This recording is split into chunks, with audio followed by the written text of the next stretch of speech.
Good evening, everyone. Sorry to keep you waiting.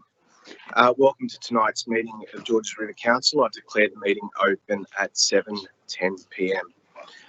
I would like to acknowledge the Bidjigal people of the Eora Nation, who are the traditional custodians of all lands, waters and sky in the Georges River area. I pay my respects to elders past and present and extend that respect to all Aboriginal and Torres Strait Islander people who live, work and meet on these lands. Please stand for the national anthem.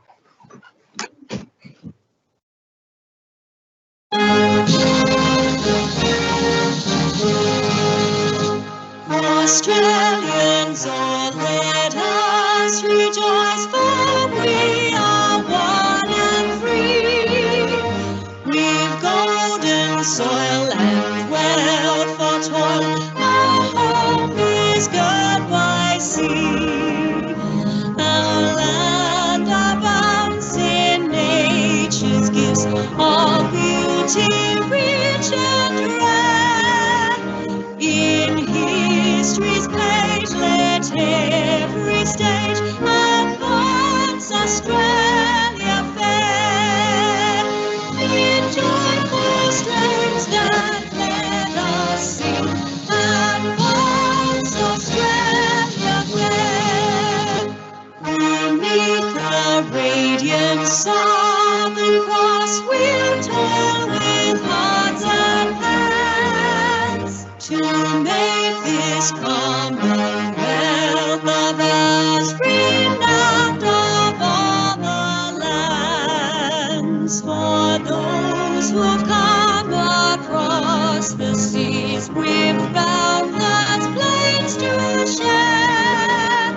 With courage let us all combine to advance Australia fair. In joyful strains that let us sing, advance Australia fair. The Council acknowledges the brave Australians who have served and those who have died as a result of war. They went with songs to the battle. They were young, straight of limb, true of eye, steady and aglow. They were staunch to the end against all odds uncounted. They fell with their faces to the foe. They shall grow not old, as we that are left grow old. Age shall not weary them, nor the years condemn. At the going down of the sun and in the morning, we will remember them, lest we forget. Please remain standing for the opening prayer, which tonight will be held by Bruce Cook from St. Mark's Anglican Church. Thank you, Bruce. God, our Creator, we bring to you our troubled world. We particularly pray for the leaders and peoples in the Middle East, those in Eastern Europe, and in other places where there is turmoil and conflict. We pray for a lasting peace in these regions. We thank you for this metropolitan city in which we live, with its usual sense of social harmony and security.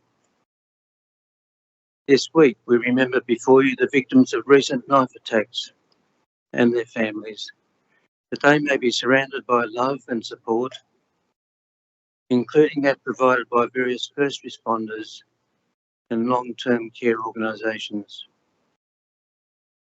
We give you thanks for the diversity and blessings of the Georges River area and the leadership of Council in its ongoing community development. We pray for this meeting. May members engage in meaningful debate, make wise decisions, and achieve outcomes for the common good. This prayer, O God, we offer in your name. Amen. Please remain standing for a moment's silence to pay our respects to those that have fallen.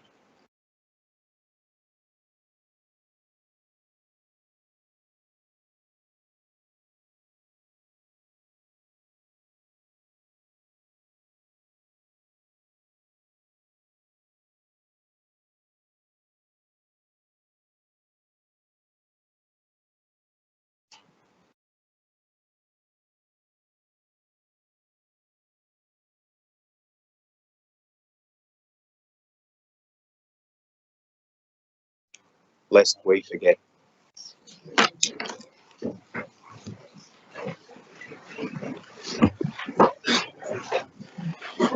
Councillors, I have one apology tonight for Council's meeting. That is from Councillor Symington. Do I have a leave of absence motion? Moved by Councillor Patras, seconded by Councillor Pekara. And a leave of absence. Yes, correct. That being the only leave of absence and apology for tonight. I'll put that. All those in favour say aye. All those against, I declare that carried. There are no requests to attend by audio-visual link tonight. Staff and public are reminded that this meeting is being recorded for minute-taking purposes and is also being webcast live on Council's website. This recording will be made available on Council's website. The order of business is as shown in the agenda, and Council's Code of Meeting Practice prohibits the electronic recording of meetings without the express permission of Council. I now move to disclosures of interest. First disclosure of interest is from Councillor Marnie, who declared a non-significant non-pecuniary interest in item CCL 021-24. The report of the Assets and Infrastructure Committee meeting held on the 8th of April 2024 for the reason that he is acquainted with one of the non-voting members who is a former work colleague. Councillor Marnie will remain in the meeting and take part in consideration and voting on this item.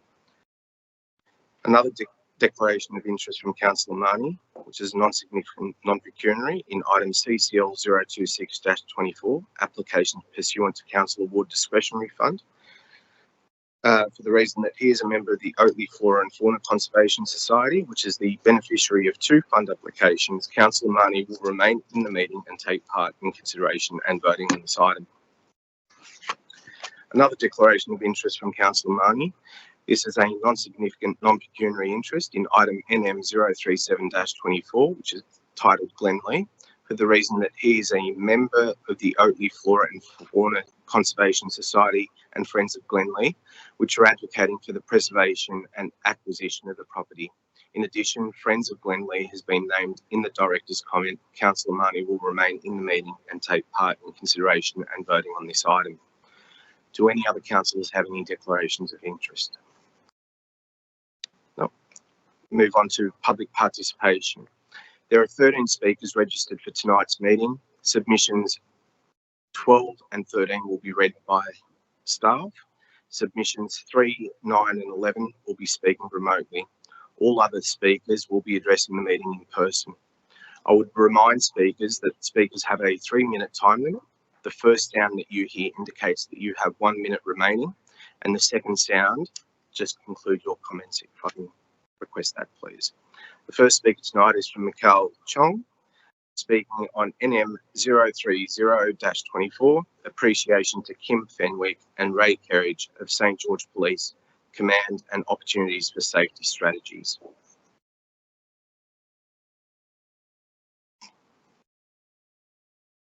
The microphone is on your right, on that device in front of you. Perfect. Pardon me, ignorance, first time here. My name is Mikhail Chong. I have originally come from Kuala Lumpur, Malaysia, and arrived here in Australia, Sydney, 2002. Although I live physically in Baxter, but Hurstville takes 70% of my time because of all the, as you know, as an ethnic Chinese, all the activities and facilities are located here. Anyway, I'm glad that Councillor Nancy has invited me to speak to all of you. But pardon me, I know this protocol, I'm very unfamiliar. I should acknowledge, first of all, Mayor and all the honorable councillors. Please excuse me that. Anyway, so coming back to the topic that to speak on. Yes, Councillor Nancy has proposed this motion of working closely with the police.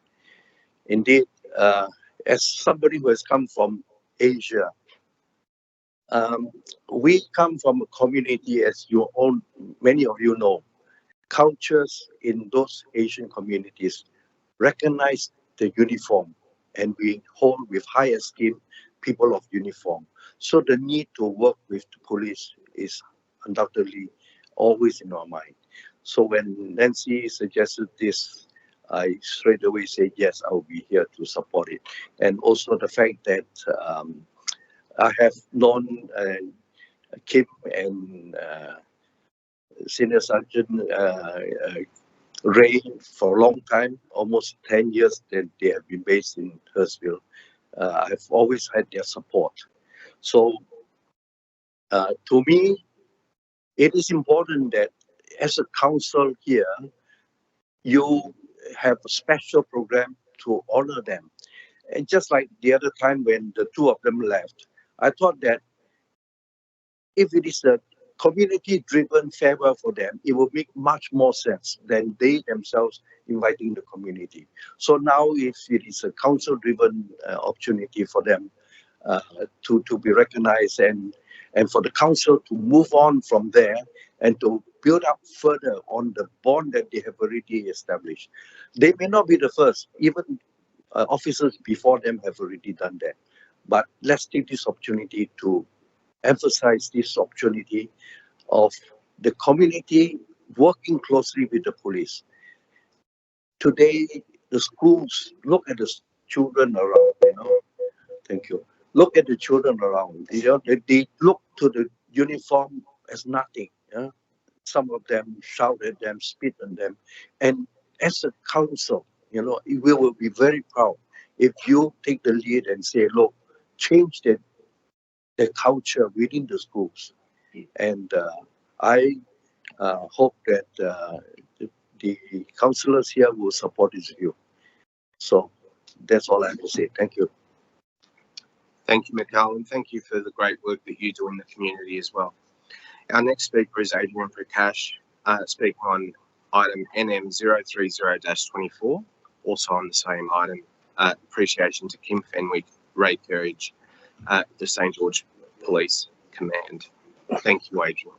Good evening, Mr. Mayor and the councillors. Thank you for giving me an opportunity to speak. My name is Adrian Prakash, and I'm the CEO for the organization called SHARE.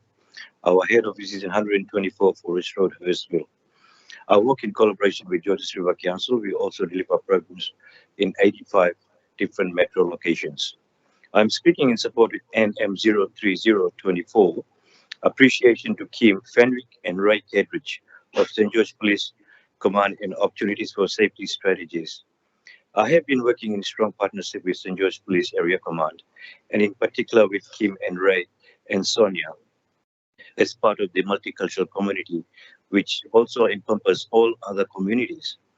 They have continued to be very effective in their support in our community, and they make us feel safe. Kim and Ray deserve to be thanked and recognized for their tireless and challenging work in keeping our community safe. I commend this motion to all. I believe it is important to continue to work in collaboration with the Council, St. George Police Command, and non-government organizations such as SHARE. The collaboration brings together communities and organizations working in the primary preventions of violence in our community to share the information, learning resources, and challenges from their work. Crime prevention and community safety projects are internationally recognized approaches to reducing crime, promoting community safety, promoting social cohesion, and providing platform for community and economic development. Our Georges River precinct is vibrant with many cultures. I think the Council's commitment to ensuring that our area is safe community and has also taken an active role in the community safety and crime prevention initiatives. I'm encouraged to see that this motion further supports other important initiatives, which will also address residents' concerns. It is well documented that the diverse and complex nature of crime requires a collaborative, integrated approach to crime prevention and its people importance. I strongly support the implementation of quarterly meeting with the area command. All this will provide a platform to discuss a range of strategies that can be used to reduce an incidence of crime, as no strategy individually can effectively address all the factors that influence crime. I commend Councillor Nancy Liu to her motion that focuses more on Council's vital role in community safety and crime prevention initiatives, for giving greater partnership with police and other government agencies and governments. I have been impressed with the work conducted by the St. George Police Area Command and the Council to work with us. Thank you, Councillor Nancy Liu, for your passion, commitment, and community development indeed. Chair is proud of you. I urge all councillors to please support motion NM030-24. Thank you. Thank you, Adrian, and thank you to your organisation, Chair, for the work that they do in the community. Next speaker is Sonia Kralovic, speaking on NM030-24. I hope I pronounced that correctly. Again, appreciation to Kim Fenwick and Ray Carey to St. George Police Command and opportunities for strategies. Thank you, Sonia. You have the microphone.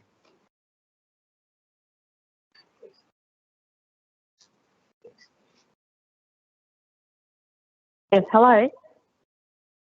Go ahead, Sonia. The floor is yours. Oh, okay. Thank you. Good evening, everyone. Thank you for giving me a chance to have a short introduction. So my name is Senior Constable Kralovic. I am a crime prevention officer for St. George Police Area Command. So I have been in this role for the last 7.5 years. I have worked along Ray Carey, who, as we know, he retired in February last year. So I am singly holding this role, and our multicultural liaison officer, Kim Fenwick, moved on to Liverpool 5 weeks ago. So I'm covering her role until we get a new midwife. So I am looking forward to work to continue our work with Georges River Council. I work closely with share organisations and other cult communities, such as Advanced Services Australia, ADS. ADS, Advanced Diversity Services. And looking forward to our first meeting with Georges River Council. I do work closely with Nancy Liu, Councillors Nancy Liu and Ben Wong. Thank you, Sonia. Our next speaker tonight is Susan Lisson on question with notice 006-24, update on NM 054-23, establish bush care in Hurstville Ward. Thank you. Thank you. Good evening, Mayor, councillors, and fellow citizens. My name is Susan Lisson. I've been a resident of Hurstville for most of the 36 years that I've lived in Australia. I support Councillor Wang in motion to promote volunteer bush care and/or a Spark Your Park volunteer program in Hurstville. Parks in Hurstville need better and more frequent maintenance that only local dedicated volunteers residents can provide with the assistance of council on a regular basis, not as a one-off photo opportunities. When communities consistently come together to nip problems in the bud, better outcomes are possible. The increasing number of units in Hurstville requires a corresponding increase in the quantity and quality of green space. Unit leasing can be quite claustrophobic. Timothy Reserve next to Hurstville Oval provided my young family with leisure space, neighborly contact, and an opportunity to learn about the unique and local plants and animals. Local parks made me feel at home in my new country and were absolutely necessary for my mental health. The things that most impressed me about Australia when I first arrived was how many pocket parks there were in Hurstville and how well maintained they always were. There was rarely rubbish on the ground, and the gardens were well maintained, and there was always someone friendly to meet at your local park. There used to be a gardener that worked solely at Hurstville Oval. I thought to myself, Australia really has its priorities right and is a lucky country. But as we all know, luck doesn't just happen. It takes leaders with a vision for the future, starting with the public places where we actually get to know our multicultural neighbors and learn about their environment. A volunteer group at Timothy Reserve could be the start of getting local schools, religious organizations, businesses, and community groups involved. When Campfield is eventually opened in 2025, there will be a stable of volunteers that will eager to lend a helping hand. Timothy Reserve and Kemp Field have the potential to be a template for how parks and communities can work together to create beauty and harmony in our neighborhoods. I understand that there will be a new delineation of bush care and park reserves, park services. I hope that this means that there will be more endemic species planted in our local parks, as well as plenty of appropriate ground covers that will make weeding and mulching less necessary and costly over time. Weeding still needs to happen, and it is time consuming, but it is necessary. And if we don't want our public spaces to get even more unsightly and neglected, there's a precedence for this type of park in Mortdale, opposite the Scout Hall, called Seaforth Reserve, which includes many varied types of local plants and trees. This is an excellent example of where bush care and park staff from different departments work closely together for the greater benefit of our community and the environment. We need to see much more of this. Allow me to emphasize: consistent weeding, maintenance, thoughtful, organized nature education, and community involvement in public places are vital to our growing community. If we don't care about our community or green spaces, who does?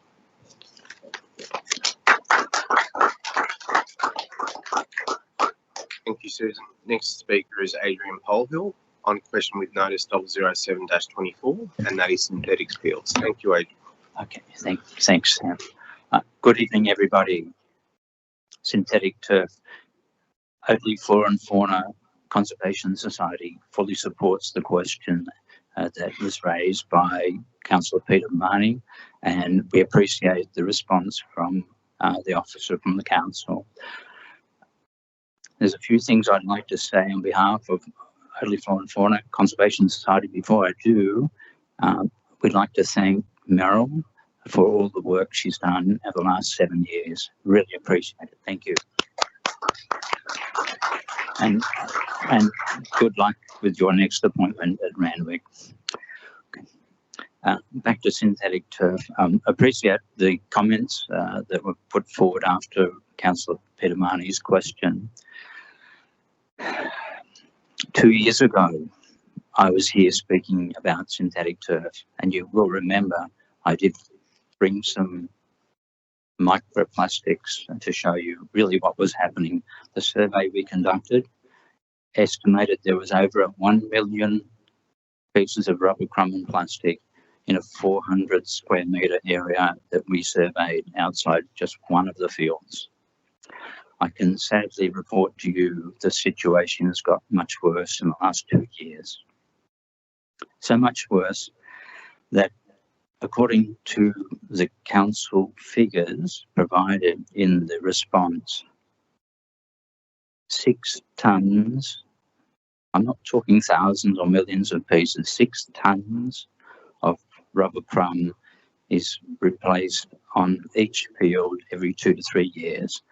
That represents almost 1 shipping container full of rubber crumb every 2 to 3 years. Where do you think that rubber crumb has gone?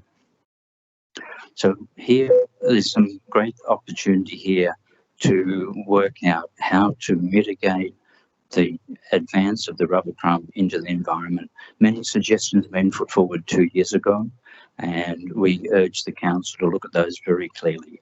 A couple of other points I'd like to make. There's some incorrect information in the response, and I would like to have a separate meeting with Andrew and his team to work out what they were. I'll be glad to meet you at one of the fields and go through those issues. But there was definitely some incorrect information regarding brush carpets and grates where vehicles enter the field. There's also some other very important information that I'd like to support the motion is, could all the councils agree to look at the budget very closely for the coming year and put some budget item against mitigation procedures for synthetic turf? It's very, very important. We've waited 2 years. We can't wait any longer because the rubber crumb still moves into the environment. I think that's all I need to say tonight. Thank you very much. Can I pass this over to the council? Please put this back on to the synthetic turf pitch. Thank you. Thank you. Thank you, Adrian. And I can assure you that council officers will always ensure to have the most correct information provided in their reports. It might be just a simple misunderstanding or delivery of that information. Next speaker is Frank Wu, who is speaking in person on NM 036-24, established weekly night markets in Hurstville. Thank you, Frank. Good evening, Mayor and councillors. My name is Frank Wu. Thanks very much for providing this opportunity for me to share my thoughts on the emotion raised by Councillor Wang about the weekly night markets in Hurstville. I recently joined a franchise business which is specialized in making creative cotton candy. As this type of cotton candy haven't been seen in the markets, I'm pretty confident on its success. So recently I have got all the necessary certificates and traveling around to find the right place to start my business. So I visited Burwood night markets, Eastwood, Chatswood, and also Chinatown night markets. So with all of these markets, I do find a big potential for the business. However, to attend any of these markets, I do have to spend a lot of time on traveling. Just at this time, I heard about the Councillor Wang's proposal on the Hurstville night markets. So I feel very excited because I can easily save 1 to 2 hours on traveling each time for doing my business. And also doing the business near to where I live is really good stuff for me and also for everyone in Georges River Council area. So in addition, as a resident of Hurstville, I strongly support this motion as well, because just imagine, like during the weekend, we don't have to spend a lot of time at home to prepare the food. So we can just walk to the night markets. You will find many options, and you just need to enjoy the food and relaxing. How good of that? So, and also people live around will come to Hurstville to enjoy everything here. So I believe with this development of the night market, it will make Hurstville more popular again. This will drive to working opportunities and population growth, especially with the young generations. I have rented in Burwood 6 years ago and visited the great change in Burwood. After that, I moved to Hurstville and settled here.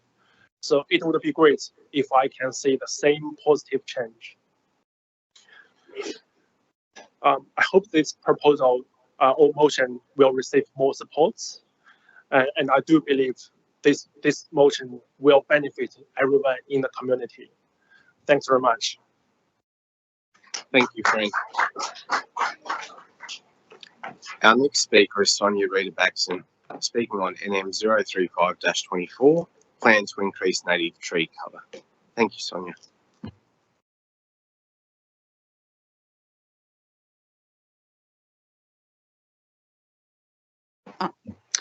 Good evening, everyone. I'm speaking in support of this motion. The current tree canopy cover in Georges River Council area is approximately 23%, which is well below the agreed ambitious plan of 40% cover by 2038. We all know that trees play a vital role in the urban environment by providing shade, cooling temperatures, and reducing the urban heat island effect caused by heat-absorbing surfaces like roads and roofs. In fact, trees are one of the simplest and most effective ways to combat climate change, simply by absorbing carbon dioxide from the atmosphere as they grow. Native trees are usually the most suitable and resilient. Planting native trees not only cools the urban environment, but also provides biodiversity benefits, wildlife habitat, as well as social and mental health advantages for the community. Both public and private land will be needed to contribute to achieving the 40% canopy target. Street trees will play an important role. There are currently many streets with few street trees. Stony Creek Road, for example, in its length of 3.5 kilometres, there are about 3 or 4 street trees along the whole length. Often small trees or shrubs are planted where there is clearly room for a large tree or even 2 trees. When a street tree dies or is removed, under council policy, 2 trees should be replanted. I've yet to see this done anywhere. Homeowners could be given a sense of ownership of a newly planted street tree, with a leaflet explaining all the advantages and potential increase in property values that trees bring. Likewise, in the identified green corridors, planting native trees creates better links and connectivity for wildlife between the larger green spaces. Many of the community understand the benefits that trees bring. At a community planting event 2 weeks ago, more than 100 people showed up, ready, keen and eager to plant more trees. However, for a meaningful increase in the canopy cover, being street trees in parks, reserve and other open spaces and potential green corridors, I would request and support funding a report to ascertain the best way to proceed. Such an important issue deserves the required funding for the best chance of success. Let's work together to strike the right balance between development and environmental preservation and enhancement for a healthier tomorrow and a cleaner, greener Georges River area. In conclusion, the best time to plant a tree was 50 years ago. The second best time is right now.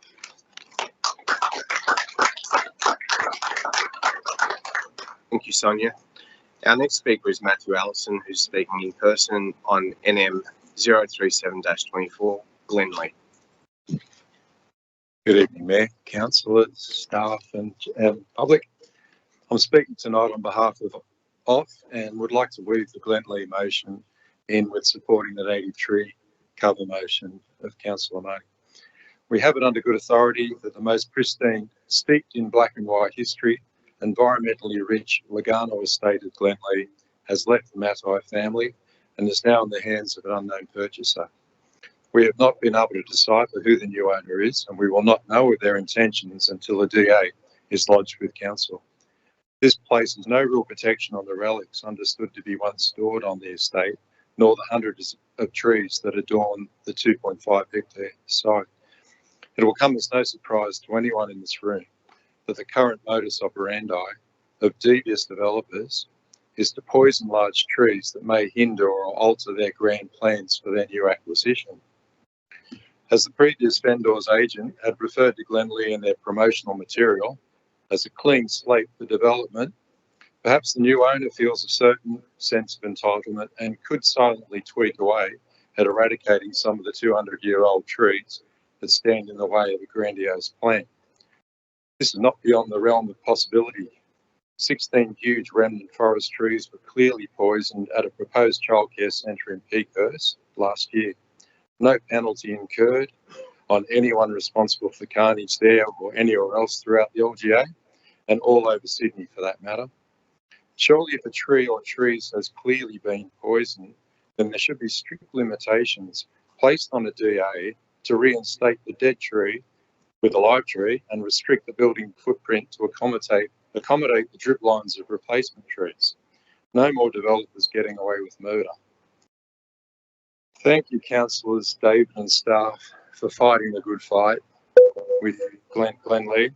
Everyone here has supported it. Even the current State Minister for Environment and Heritage, Penny Sharp, acknowledges that Glenlee be saved, and we wait with bated breath to see if she was simply waiting for the right moment to enact the state heritage order. Perhaps the necessary trigger, the imminent danger card, will be dealt when the DA is submitted before council. But assuming the new owner is not a philanthropic nature lover and is more likely to be a cashed-up developer, things can now get decidedly messy. Councillor Marnie has doggedly championed the preservation of Glenlee, and we support his nominations in pursuit of an effective protection strategy for this critically important piece of Australian history and cultural icon from the state government. The site of the first amicable meeting between original owners and the eventual usurpers was right here on the shores of Limekiln Bay. To carve up that history and smother it in concrete is a travesty of justice and yet another example of the futility of the much vaunted acknowledgement of country. Thanks, Chris. Thank you, Matt.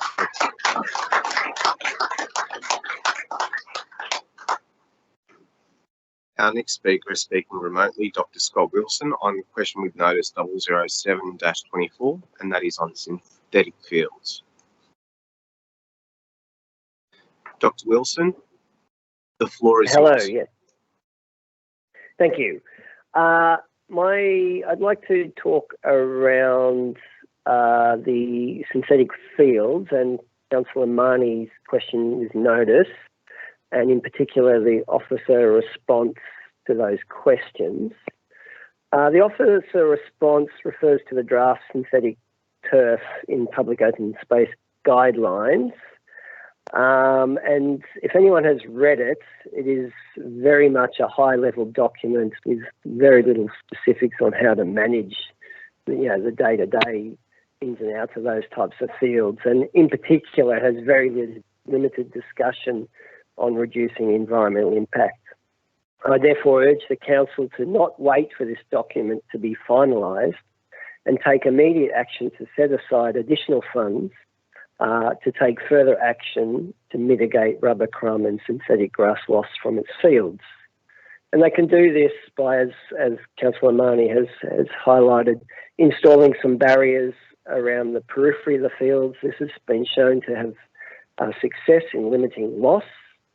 Also by collecting and filtering surface runoff water. We at AusMap, who I work for, have just completed a study in conjunction with Ku-ring-gai Council, and we measured the rate of loss of grass and synthetic crumb from the pit baskets they installed around the field in their stormwater drains. And we found that they collected about 84% of the material coming off the field. I'd also urge that an education awareness campaign be used in any of these sports fields.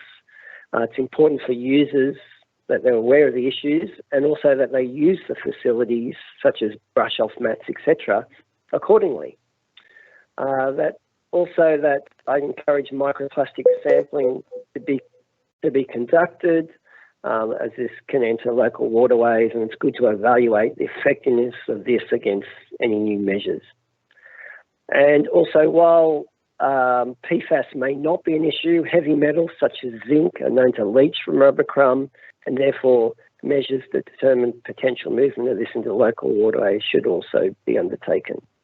And finally, I would encourage Council to follow what's happening in the EU, which has banned rubber crumb from these types of fields because of both environmental and health concerns, and look at alternatives, including back to a natural turf.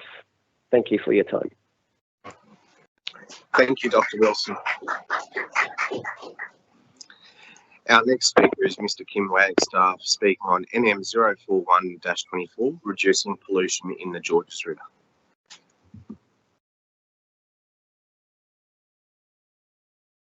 Sorry, Kim, just the microphone on the right. That's it? Yep. This notice of motion is about improving stormwater management systems in two significant local subcatchments of the Georges River. Number one, the first is the Limekiln Bay wetlands. Oatley Flora and Fauna has a strong interest in Limekiln Bay, having invested much time and energy in the area. OFF members conduct Streamwatch water quality monitoring there. We participate in Council's regular bush care operations there and in our own Clean Up Australia Day events. Over the years, we have extensively engaged with Sydney Water Corporation to highlight their problems with persistent, ongoing sewage overflows, leading to some modifications in the emergency relief structure to reduce the overflow's frequency and effecting some improvements.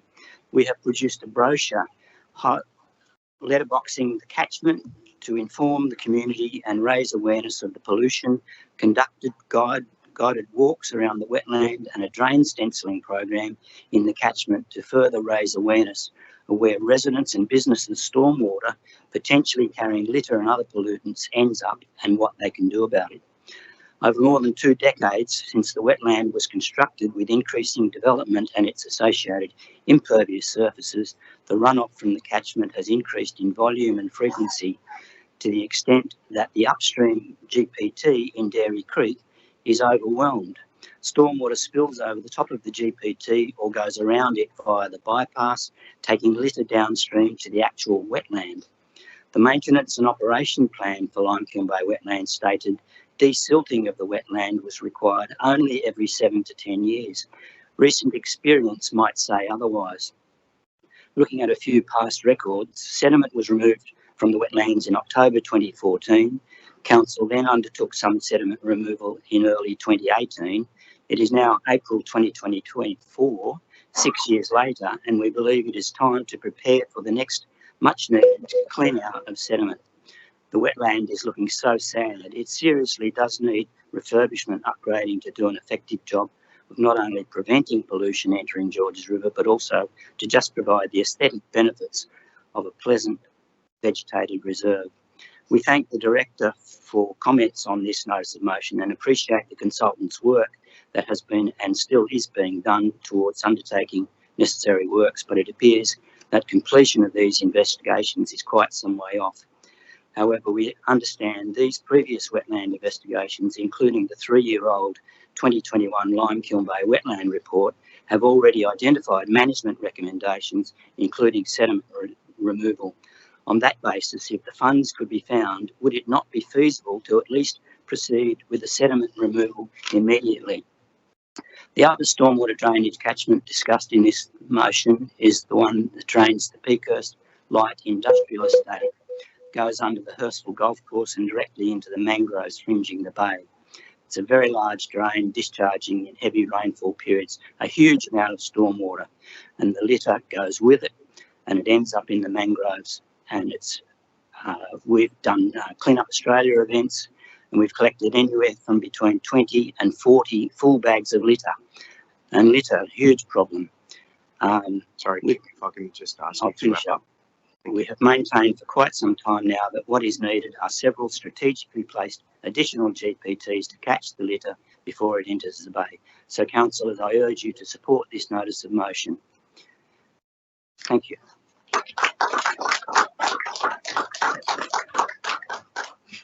Thank you, Kim. Our next speaker is Megan Argent, speaking remotely on NM 037-24, and that is on Glenlee.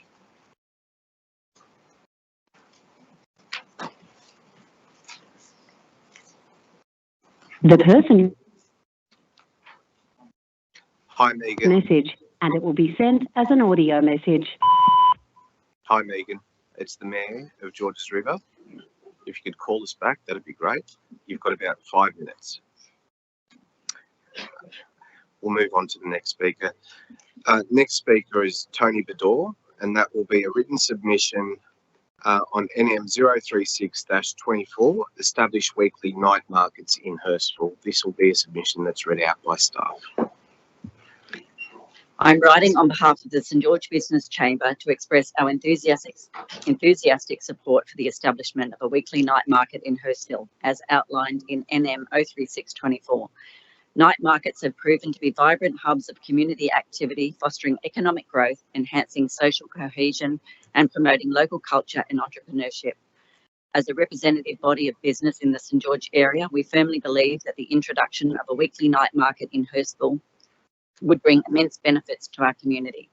First and foremost, a weekly night market would invigorate the local economy by providing a platform for small businesses and artisans to showcase their products and services. It would offer an opportunity for local entrepreneurs to reach new customers, stimulate consumer spending, and contribute to the overall vitality of our commercial district. Moreover, a night market would create a unique social space where residents and visitors alike can come together to enjoy an array of culinary delights, cultural performances, and interactive activities. By fostering connections and fostering a sense of belonging, the night market would strengthen the fabric of our community and enhance Hurstville's reputation as a vibrant and inclusive destination. We commend Councillor Ben Wang and the Georges River Council for taking proactive steps to explore the feasibility of establishing a weekly night market in Hurstville. We are confident that with careful planning and collaboration with stakeholders, this initiative has the potential to become a resounding success and a cherished fixture of our local landscape. In conclusion, we urge the members of the Georges River Council to give their full support to NM 036-24 and to take all necessary measures to bring the vision of a weekly night market in Hurstville to fruition. We stand ready to offer our assistance and expertise in any way possible to ensure the success of this endeavour. Thank you for considering our views on this matter. We look forward to witnessing the positive impact that a weekly night market will undoubtedly have on our community. Our next speaker, if I could just ask if council staff through the next submission to just give Megan another call, and we'll go on to the next submission. Next submission is from Catherine Skelsey, which is a written submission on question with notice 012-24, and that is the Penshurst Park community request. Thank you for this opportunity to speak about Penshurst Park. I'm unable to attend in person because I'm at another Penshurst related meeting. I'd like to support Councillor Jamison's questions. I live near Penshurst Park and I've witnessed incidents that demand better facilities and signage for the community, especially on big game days. Recently, I met at Penshurst Park with Councillors Mort, Marnie and Jamison, Stephen Matthews of the St George Football Association and Nikki Paris of the Project Penshurst Facebook page to observe the park and discuss these issues. While there, we noticed a child riding a bike inside the temporary fencing from one closed gate to the next. We saw his local father trying to work out how to get his son out of the locked area. This was causing them both distress, as verified by what the father told us. The temporary fence is erected on Penshurst Park around the soccer field every second weekend for major games. Access is via five hinged gates. There is no signage about the times of gate closure or reopening.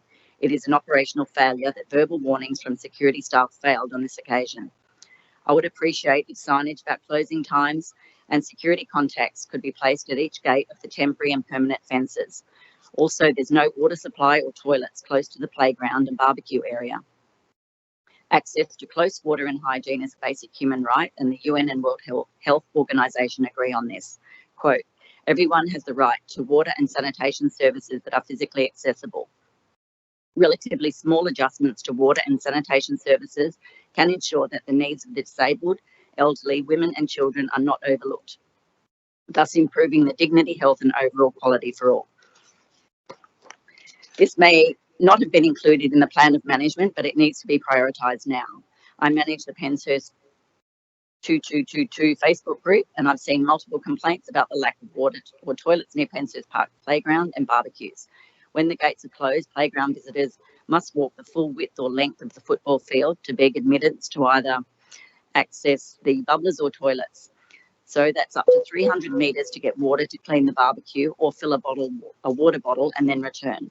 Will the bubblers be outside the fence when it's permanently installed? Does the council want us to help keep the barbecues clean? Neither the bubblers nor toilets are clearly visible from the playground for anyone new to the park.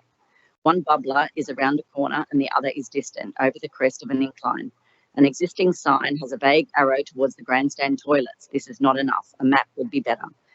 The water supply that services the garden sprinkler hose near the barbecues could easily also supply a bubbler and tap there. I asked the council to provide costings for the installation of a simple bubbler and tap there ASAP. New toilets nearby should also be budgeted for at some point. In the interim, clear signage and mapping to advise people to request admittance to use of the water and toilets in the nearby cricket centre or under the grandstand is needed. Would it be possible for Penshurst representatives to give input to the location of effective wording and mapping on the interim and permanent signs? Considering the removal of past signage and delays with new signage, could the community be allowed to erect signage of our own? Thank you to Steve Matthews of the St George Football Association for saying he was happy to support and accommodate the community. We understand that Georges River Council is ultimately responsible for the installation of interim signs and future facilities on Penshurst Park. Thank you for your time. Thank you. Our next, did we manage to get hold of Megan Argent?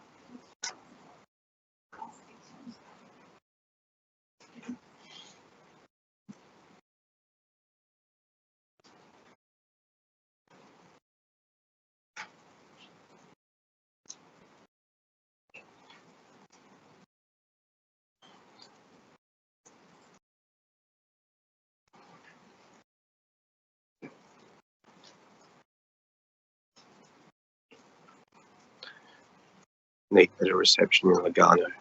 The person short message, and it will be sent as an audio message. Oh, okay. Well, unfortunately, we won't be able to have Megan address council tonight. Councillors, I move on to confirmation of minutes of the previous meetings, CCL 020-24. Do I have a mover? Moved by Councillor Katras, seconded by Councillor Smerdley. Do I have any discussion on the motion? There being none, I'll put the motion. All those in favour say aye.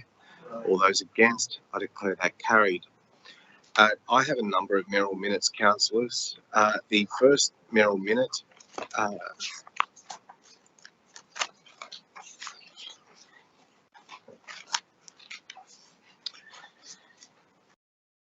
is to do with the great person sitting next to me on my left, Meryl. And that is mayoral minute 004-24, thanking Meryl Bishop for her outstanding service and contribution to the Georges River Council area. There is some background there about Meryl and her great contributions to this local government area, but simply, Meryl, I want to say thank you. Thank you from myself on everything that you've assisted me with, on behalf of all the councillors and the organisation for the great work that you have done for our local government area and the way that you conduct everything with a great sense of professionalism, great advice, and it is sincerely going to be a great loss to our area to see you go, but we wish you all the very best. Councillors, that motion, Councillor Katras. I'd yeah, like to sure. say a few words to Of finish with your go. Councillor Katras, go. The floor is yours. Sorry? Floor is yours. Thank you. Just, you might have to cut me some slack, Mr. Mayor, because it's been a long time that we've known Meryl.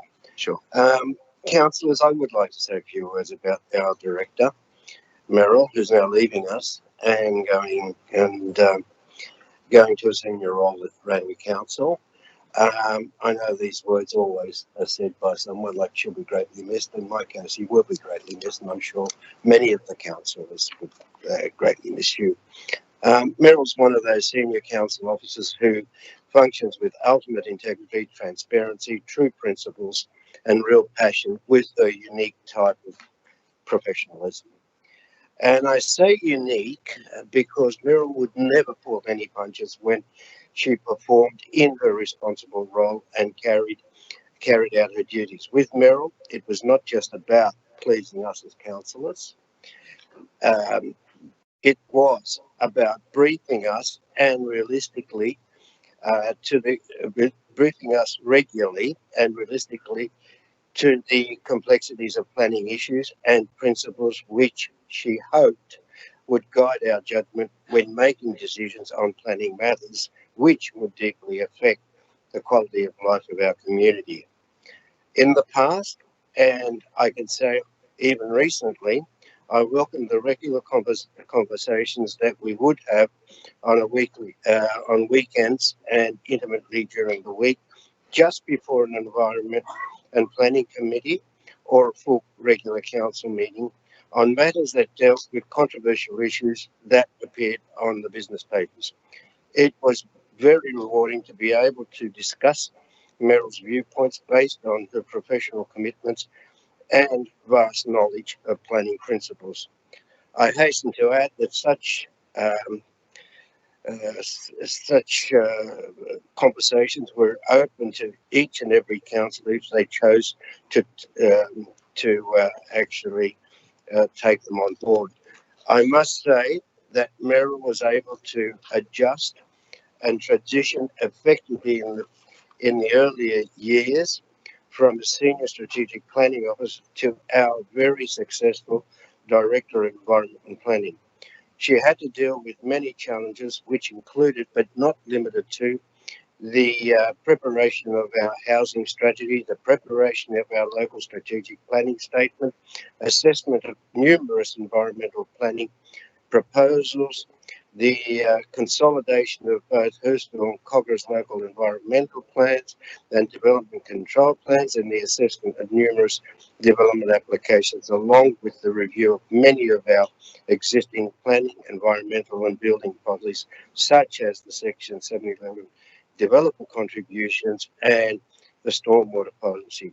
Merrill has had to deal with all this and more while her departments were short-staffed due to the lack of, or the shortage of appropriate people applying for the jobs.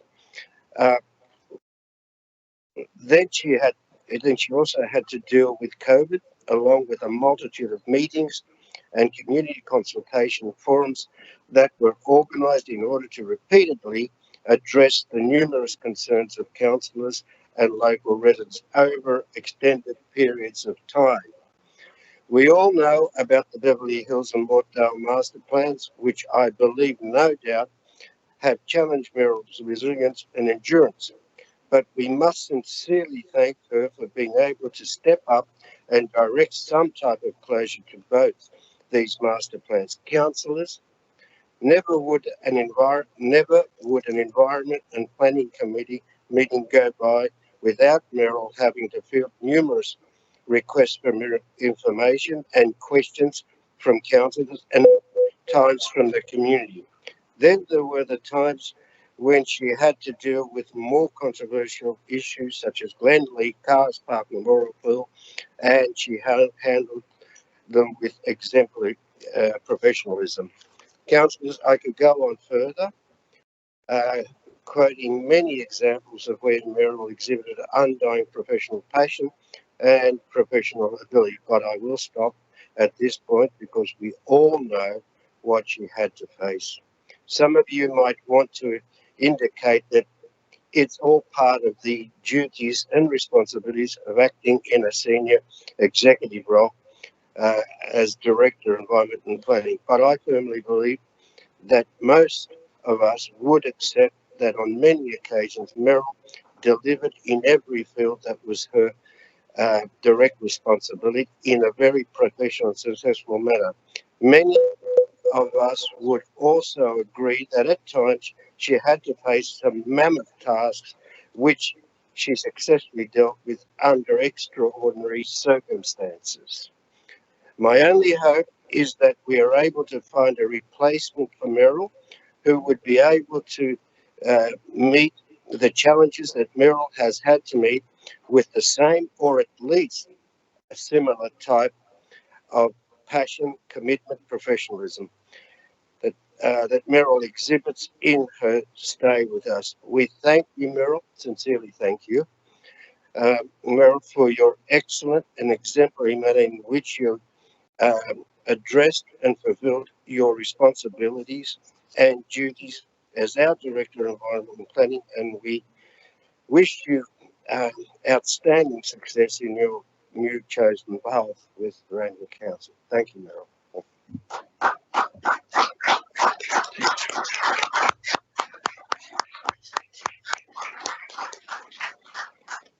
Thank you, Councillor Patras. Councillor Lansbury.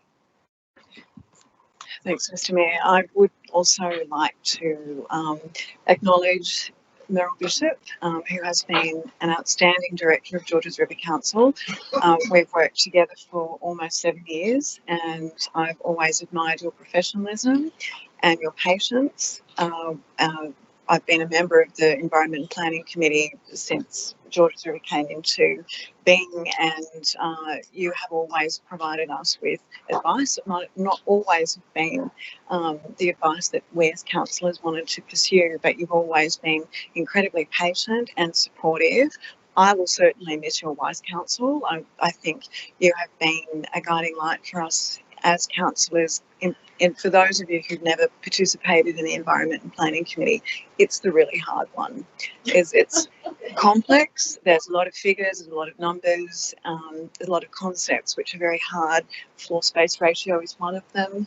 And Merrill's always been very patient and forthcoming with the advice that she felt that we needed to hear, and we have dealt, as Councillor Catras has mentioned, some very big issues over the last few years, and doing things like the Mortdale Master Plan, the Beverly Hills Master Plan under the impact of COVID and us meeting online can't have been easy. Doing community consultation that way can't have been easy, but I think we've made it through to the other side, at least with Mortdale. We've still got to get through with Beverly Hills, amongst many other things. The Foreshore Scenic Protection Area was another more recent issue that we managed to get a very good outcome with for, I think, the community as well as council. We provided our feedback, as did the community, and we landed on a spot that I personally was quite delighted that we were able to do that. And I don't think we could have got that if for your leadership. So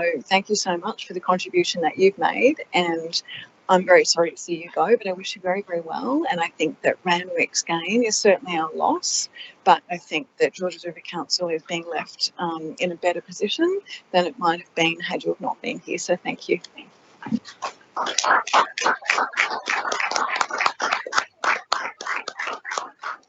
Councillor Munn.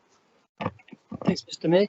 It's a bit hard to add to what Councillors Catras and Lansbury have said, but I'd like to take this opportunity to thank sincerely Ms. Bishop, who's always found the time to provide expert professional guidance and allocate staff resources to the many notices of motion, questions of notice and council requests I've lodged on a wide range of matters.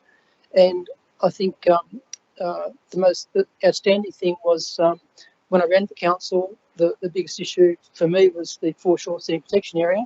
And the last couple of years I've been quite anxious about it, as been a whole community in Peacock's Ward and other parts of the LGA. And Meryl has delivered on that and more. And yeah, thank you sincerely.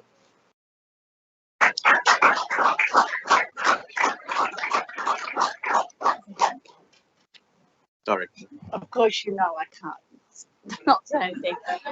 It has been 7.5 years. Some of that has been, you know, absolutely incredibly rewarding. Some of it has been incredibly difficult as well. But there is a journey that I've been on with some of the existing councillors, and of course that's the Mayor, Lou, Nancy, Catherine,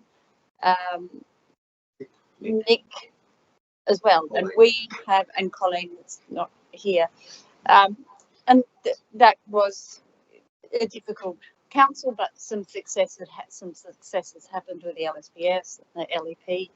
You know, we stuffed up with the Foreshore Scenic Protection Area, but the new council gave us a go to have another go at that.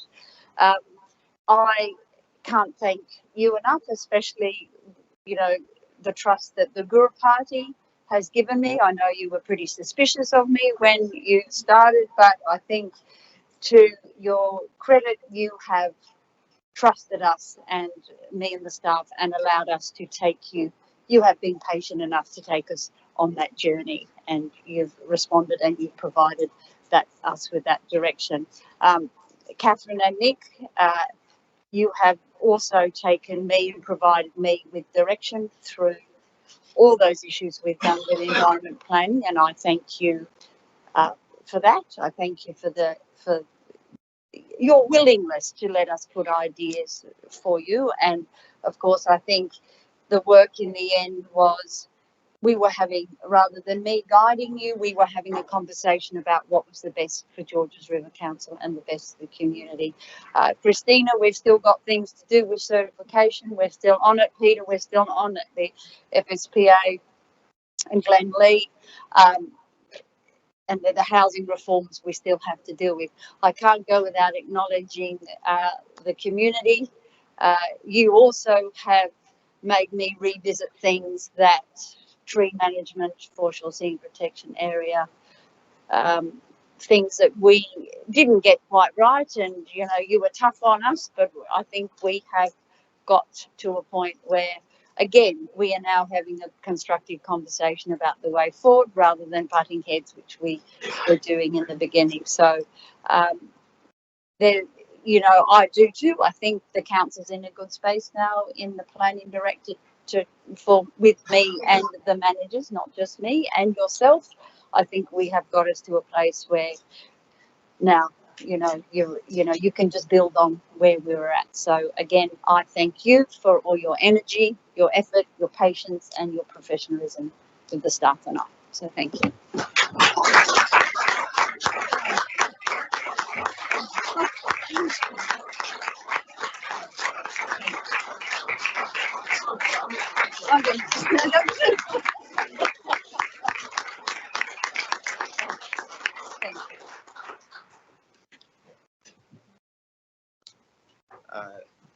Thank you to the councillors for those words, but also to Meryl, thank you. And you're a gem both professionally and as a person, Meryl, and all the very best with everything.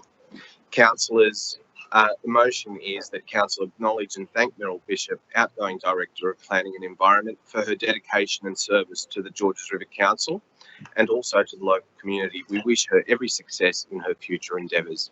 I'll put that motion to you, councillors. All those in favour say aye. All those against, I declare that carried. Our next motion, my next Meryl minute is MM005-24, congratulating the St George Business Chamber and Autism Community Network on an amazing gala dinner. There is some background there, councillors, that I will take as read, but the motion is that council congratulate the St George Business Chamber and Autism Community Network on a successful gala dinner. Any other speakers on the motion? There being none, I'll put the motion. All those in favour say aye.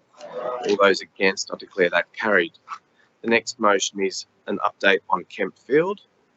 Motion being that council thank the New South Wales State Government for committing $11.8 million towards the remediation of Kemp Field. Councillor Nancy Liu. Oh, thank you, Mr. Mayor. Thank you for include this one into your mirror minute to update the very updated information from the state government. Thank you for your recognition on your social media saying that Nancy advocacy on this issue has been there from day one. I think I totally agree. This time is a great win for our own community. And thank you, Angel, for this couple of months, almost 2 years, start from the February 2023.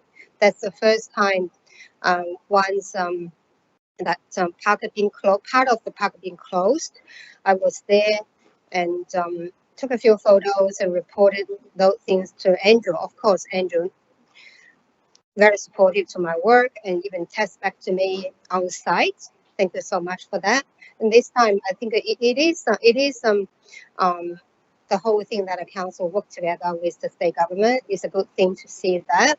And we can also see the other councillors put their efforts and concerns about these big issues, not only to the Hurstville ward, is part of a very critical open space in the whole Georges River area. So thank you so much for the updates. And I wanted to repeat, it's a really good win for the community. Thank you, Mr. Mayor. Thank you, Councillor Liu. Indeed, a significant and important asset in our local community. Councillors, any other speakers on that? There being none, I'll put the motion. All those in favour say aye. Aye. All those against, I declare that carried. My next motion, councillors, is a condolence motion for the Bondi Junction attack on the 13th of April and subsequently on the 15th of April at Wakely at the Good Shepherd Church community, Christ the Good Shepherd Church community. These are very unfortunate circumstances that broader New South Wales community has been faced with, and there is quite a bit of information there that I will take as read, but the motion is that council acknowledge the horrific events that unfolded at Bondi Junction on Saturday the 13th of April and send our deepest sympathies to families who have been affected by this unfortunate tragedy. That council writes a letter to the Mayor of Waverley, Paula Marcellos, on behalf of the Georges River community, expressing our sympathies and acknowledging the resilience of the Waverley community to band together in response to the traumatic events. C, that council hold a minute silence in honour to honour victims. D, that council acknowledge the incident at Christ the Good Shepherd Church in Wakely on Monday the 15th of April and send our support to the church community who have been impacted. And E, that Council support the New South Wales Faith Affairs Council statement in response to the events at the Christ the Good Shepherd Church. Councillors, any other speakers on the motion? There being none, I'll put the motion. All those in favour say aye. Aye. All those against, I declare that carried. And if we can just stand for a moment of silence, please.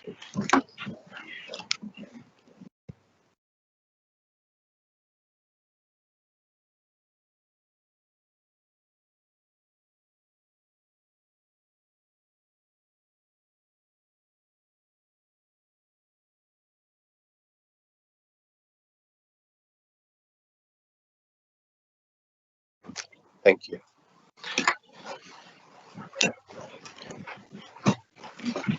My next mayoral minute is on MM's 009-24, and that is congratulations to the Cogra Lions on their 70th anniversary. The motion, councillors, is that Council acknowledge and congratulate the Lions Club on their dedicated service to the community of Georges River over the past 70 years. Deputy Mayor Borg. Thank you, Mr Mayor. It was wonderful to represent Georges River Council at the 70th anniversary celebration of the Cogra Lions, which was held last Saturday night at Ramsgate RSL Club. It was a fantastic event with many long-standing members in attendance, including Lion Dick Rowe with over 60 years of service, and Lion Bob Greenhill, a member for 5 decades, which is quite amazing. The Cogra Lions provided 7 decades of unwavering dedication and service to our community, making it a better place for everyone. A special thank you to Lion Georgina Africa and current President Sue Baker for inviting me, and I hope that younger generations are inspired to join the Cogra Lions so they can continue on serving our community for another 70 years. Thank you, Deputy Mayor Borg. Any other speakers on the motion, councillors? There being none, I'll put the motion that Council acknowledge and congratulate the Lions Club on their dedicated service to the community of the Georges River for the past 70 years. All those in favour say aye. All those against, I declare that carried. Next motion is a motion regarding the Institute of Public Works Engineering Australasia, New South Wales and ACT Engineering Excellence Awards. There is some background there, councillors, but the motion is that Council congratulate the Georges River Council Assets and Infrastructure team for their achievements in attaining 2 highly commended awards in the 2024 IPWEA New South Wales and ACT Engineering Excellence Awards in Category 2, New or Improved Techniques, and Category 5, Excellence in Road Safety. That is the motion, councillors. Just a quick word to the Director of Assets and Infrastructure, Andrew Latta, and his team. Congratulations on these remarkable awards and being recommended for those awards. To you, your team, we see all the great work that they do out there in the community, and we thank you for that service. So, councillors, any further? Councillor Koniarski. Thank you, Mr Mayor. I just further wanted to extend my congratulations to a great team that's led by a great director, Andrew Latta, and I'm sure that this is a sign of what's going to come forward in future years with that team that's led by Andrew and all the great work that they do for Georges River Council and for us. Thank you. Thank you, Councillor Koniarski. Councillors, I'll put the motion. All those in favour say aye. All those against, I declare that carried. The next motion is optimising use of premium facilities for community use, which is MM011-24.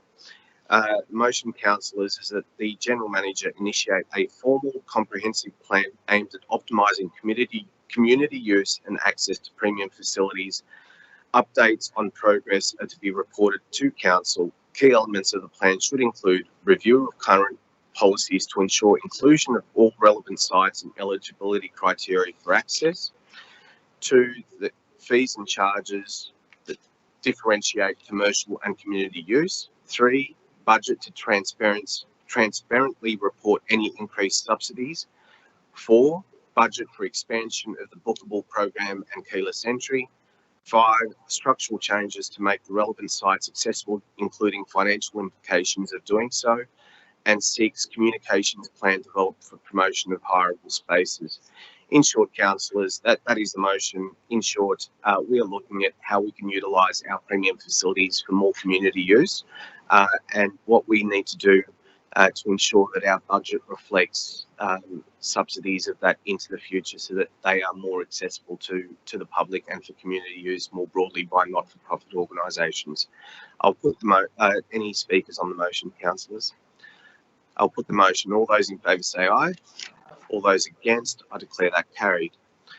My last mayoral minute is to pay respects to Mr. John Flowers. Mr. Flowers was a colleague, a dear friend, and recently I heard of his passing. The motion, councillors, is that council notes the passing of Mr. John Flowers and extend our deepest sympathies to his family. Any other speakers, councillors? There being none, I'll put the motion. All those in favour say aye. All those against, I declare that carried. We will pay a moment's silence in respect to Mr. John Flowers, but there is one condolence motion, another condolence motion that Councillor Kaniarski wishes to put forward. Councillor Kaniarski. Excuse me. Thank you, Mr. Mayor. Recently, a father of a good friend of mine passed away. I'll just read a couple of lines. Peter Spanidakis was born in the city of Thessaloniki in Greece on August the 5th, 1944, the youngest of 4 children. Peter's father passed away due to illness when he was still an infant. Though his life was difficult for his mother, who was left a widow to raise 4 children at the age of 32, Peter grew up in a loving household. Despite not having his father by his side, Peter fondly remembered his childhood years and was proud and grateful of the love and support his mother, siblings, and extended family showed him and rallied around him. In 1962, Peter set off with his mother to join his older siblings in the Lucky Country in Australia. The excitement and anticipation of a new life in this amazing country was beaming on his face during the month-long trip on the Patris, a ship that brought so many migrants to Australian shores in the 60s. Peter arrived in Australia on the Queen's birthday long weekend in June 1962 and immediately embraced his new country. His older brother Michael, who had been in Australia for a few years, had found him an apprenticeship as a boilermaker and sheet metal worker. Peter commenced working within a few days of living in Australia. He would go on to be recognised as one of the best tradesmen in the industry, with particular expertise in industrial air conditioning. Peter was passionate about football and was a very talented player in his own right. As word got out that a talented young footballer had arrived in Australian shores, Peter received many offers to join Division 1 teams, and he enjoyed a successful, though short, career at the top level, which ended with a career-ending knee injury at the age of 22. Peter met the love of his life, Susie, in 1964, and they got married in July 1966. He would fondly tell stories of them driving to the Gold Coast for their honeymoon and listening to the 1966 World Cup final on the radio during the early hours of the morning. Peter and Susan had 2 children, Manny and Paddy. Peter was a loving father who doted over his children, always offering words of encouragement, reassurance, and support. He took great pride in never missing special moments in his children's life and would fondly recall these special moments to his friends. Peter's love for football continued through his son, Manny, who enjoyed a successful career as an elite footballer and senior coach. He was by Manny's side every step of the way, always encouraging, positive, and never judgmental. These attributes were reaffirmed as he transitioned into the role of a grandfather to his 6 children. Ever present at his grandchildren's activity, he was the ideal mentor and role model. In his later years, Peter embraced the new challenge that his son Manny and grandson James embarked on. In 2016, St George City FA was established with a goal to compete at the highest possible level of football in New South Wales. Manny was appointed as head coach and James was a key first-grade player. Peter was there supporting the team every step of the way and had the pleasure of watching the club ascend through the ranks all the way to the National Premier League in 2023. Peter's smile, sense of humour and empathy were admired by many who knew him. He passed away on April 2nd, 2024, after a short battle with cancer surrounding his loving family. Peter is survived by his wife Susan, son Manny, and daughter Patty. 6 grandchildren, Peter, Evelyn, James, Caitlin, Joanna, and Samantha.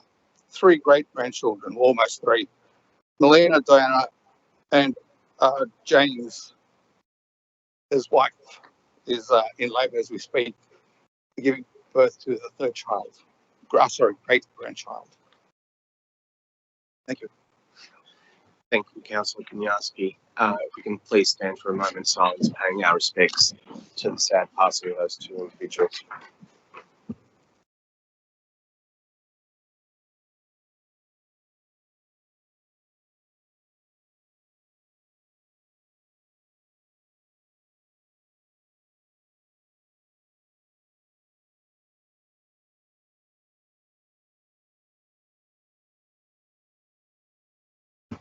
Thank you.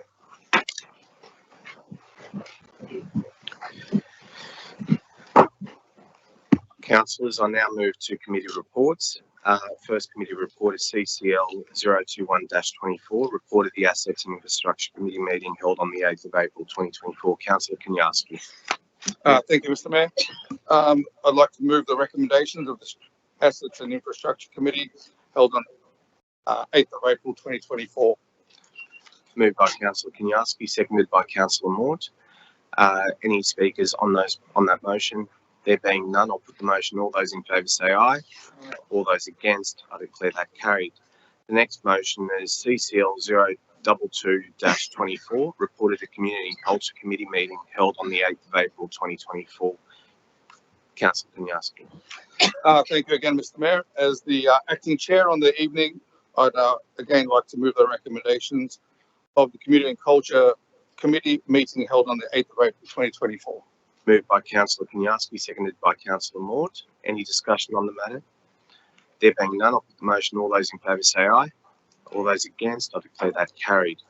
Next motion is CCL 023-24, reported the Environment and Planning Committee meeting held on the 8th of April 2024. Councillor Marnie. Mr. Mayor, just like to move that the Environment and Planning Committee recommendations be adopted by Council. Moved by Councillor Marnie, seconded by Councillor Lansbury. Any discussion on that item?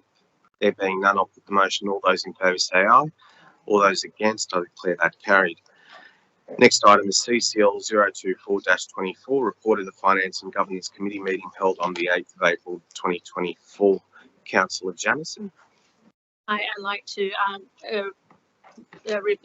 recommend the report as stated below that was held on the 8th of April 2024. Moved by Councillor Jamieson, seconded by Councillor Ambihay Bahar. Yeah, accidentally had the microphones are switched over. Do I have a seconder for that motion, councillors? Seconded by Councillor Ambihay Bahar. Any discussion on the item, councillors? There being none, I'll put the motion. All those in favour say aye. All those against, I declare that carried. Next item on the agenda is CCL 025-24, the Draft 24-25 Operational Plan, 22 to 26 Delivery Program and Updated Resourcing Strategy. Moved by the Chair, Councillor Jamieson, and seconded by Councillor Catras.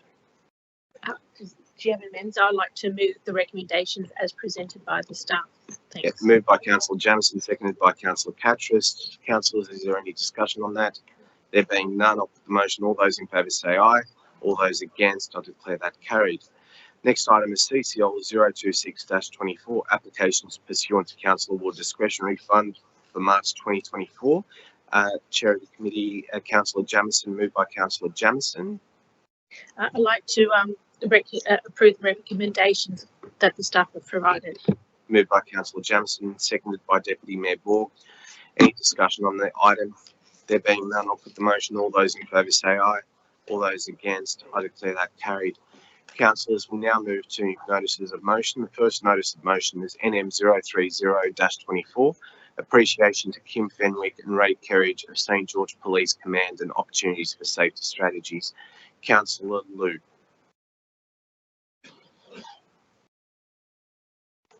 Thank you, Mr. Mayor. I think we all have heard to all the speakers. Sorry, Councillor, you're just moving as it is on the screen? Yes, no Yeah, moved by amendments. Councillor Liu, seconded by Deputy Mayor Ball. Councillor Liu, the floor is yours. Thank you. I think we all, when we look at the business paper, you can see ABC 3 points very clearly, and we all have heard to the 3 speakers at the public forum sessions from different walks of life. Sonia representing the St. George Police Command, and Adrian from the community organizations, and Macau, the same background from the community organization, church background. We can see that Kim and Ray are so well known in the local community. Even two of them went to the other police command, and Ray just retired from the police force, but we all recognize and acknowledge what they have done at the previous roles in St. George Police Command. So that's why I wanted to put forward this motion to even elect the St. George Police Command. We wanted to, in future, to work even closely with the future and the current structure, and to enhance the current working relationship with St. George Police Command and the and especially their MACLO, that means Multicultural Community Liaison Officer in particular. And the third one, I think that's the new points I wanted to put forward, which is I wanted to suggest council hold quarterly meetings with St. George Police Command to provide opportunities for council staff on safety strategy, police officer on crime prevention, community relations, and the local culturally and linguistically diverse, which we call the CALT community, to work together for addressing safety issues and acting on solutions.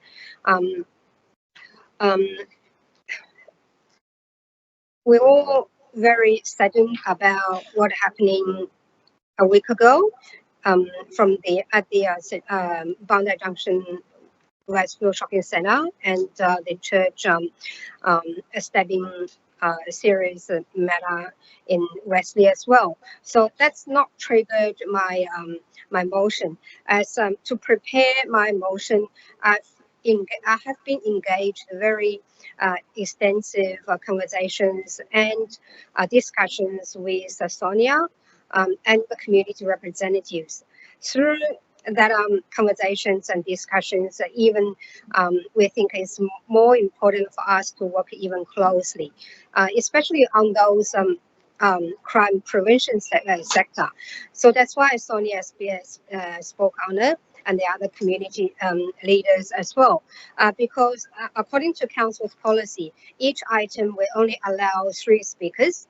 But I wanted to table this one. That's the written submission from St. George Business Chamber to represent the business community. So if I can table this one afterwards.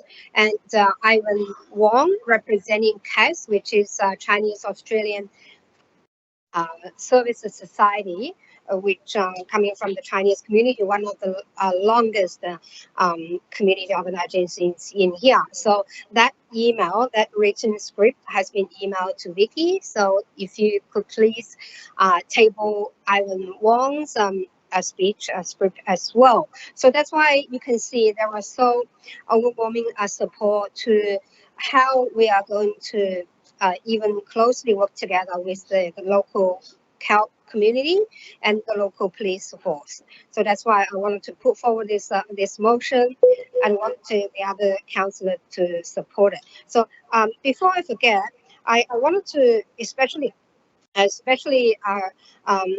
put my appreciation to Kim. Kim went to is switched to the Liverpool police command, but on the last Wednesday she sent me an email. If I can allow only 1.5 minute to read out. Good morning, Nancy. I hope you are well. I'm following up how our community is feeling after the incident at Bondi Junction and Bishop stabbing in Wexley.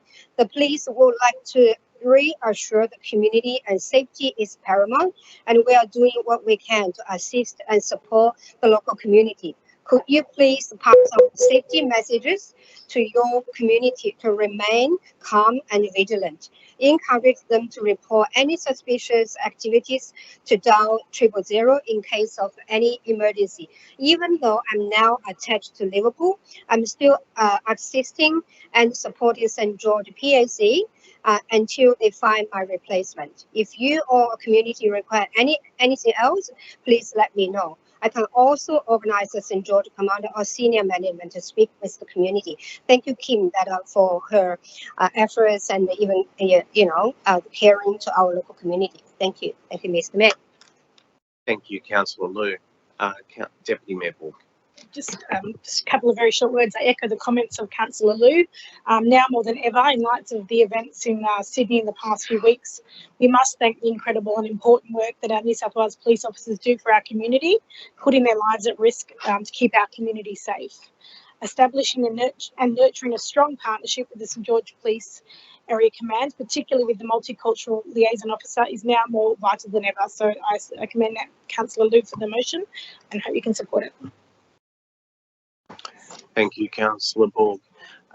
Councillors, any further discussion on the motion? There being none, I'll put the motion. All those in favour say aye. All those against, I declare that carried. The next motion is NM 031-24. Congratulations to Amanda Reid. Councillor Mort. Moved by Councillor Mort, seconded by Councillor Lansbury. I'd like just to council to congratulate St. George Cycling Club's Amanda Reid on her recent World Championship title. And just got a few words I'd like to say to it.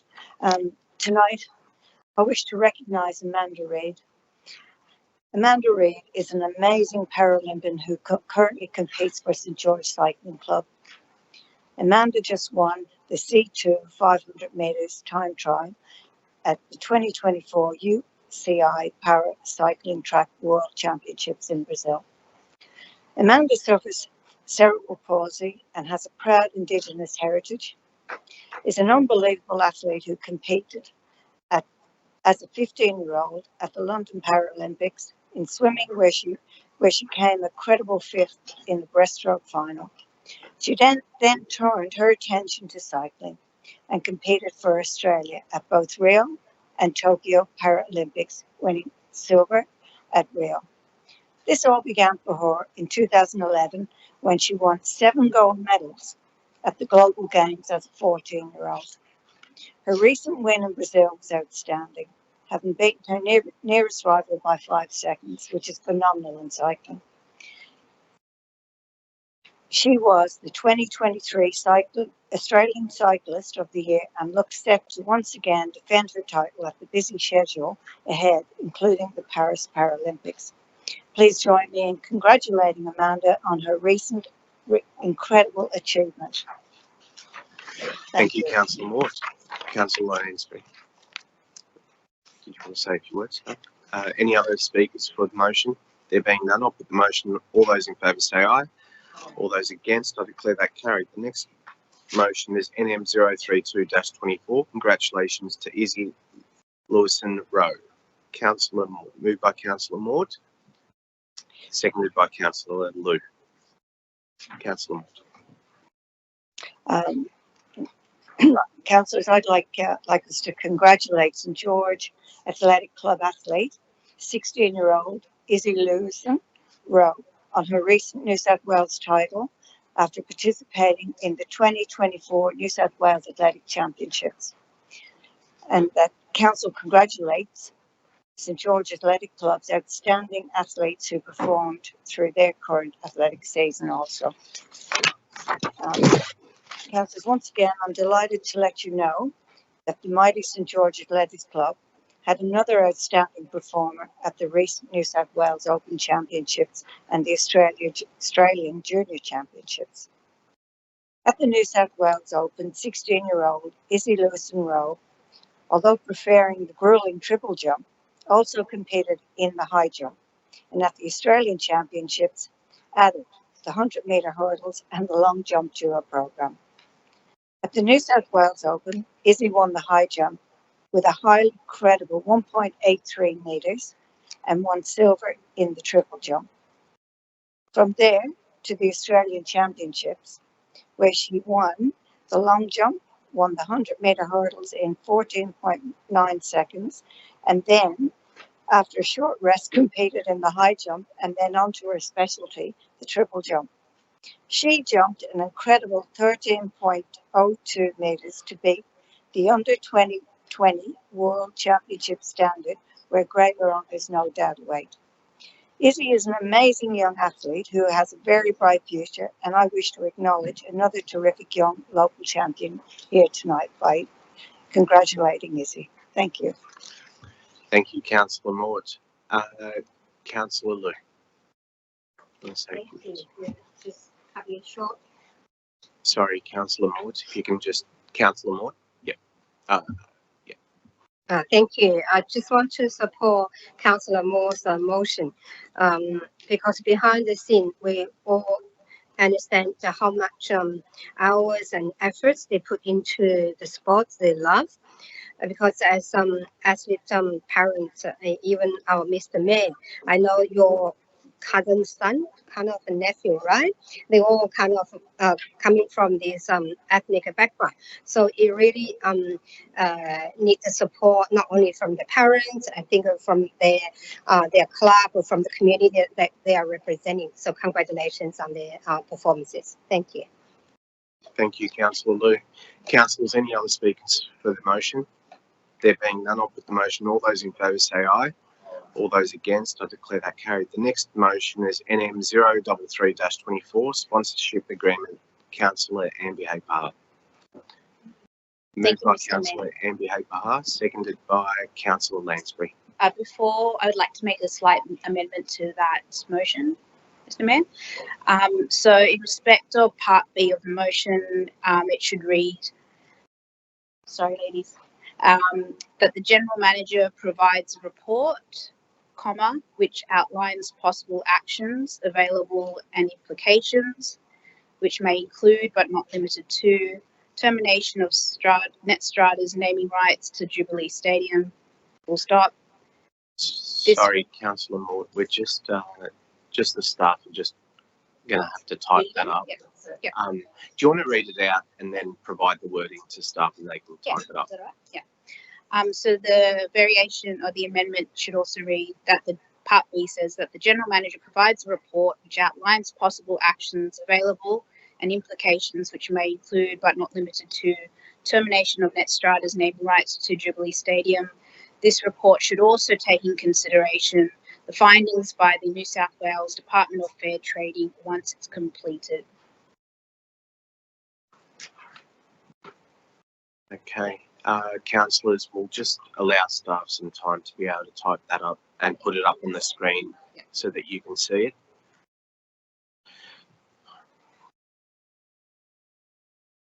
And in the meantime,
There are a few typos there, but I've sent that across.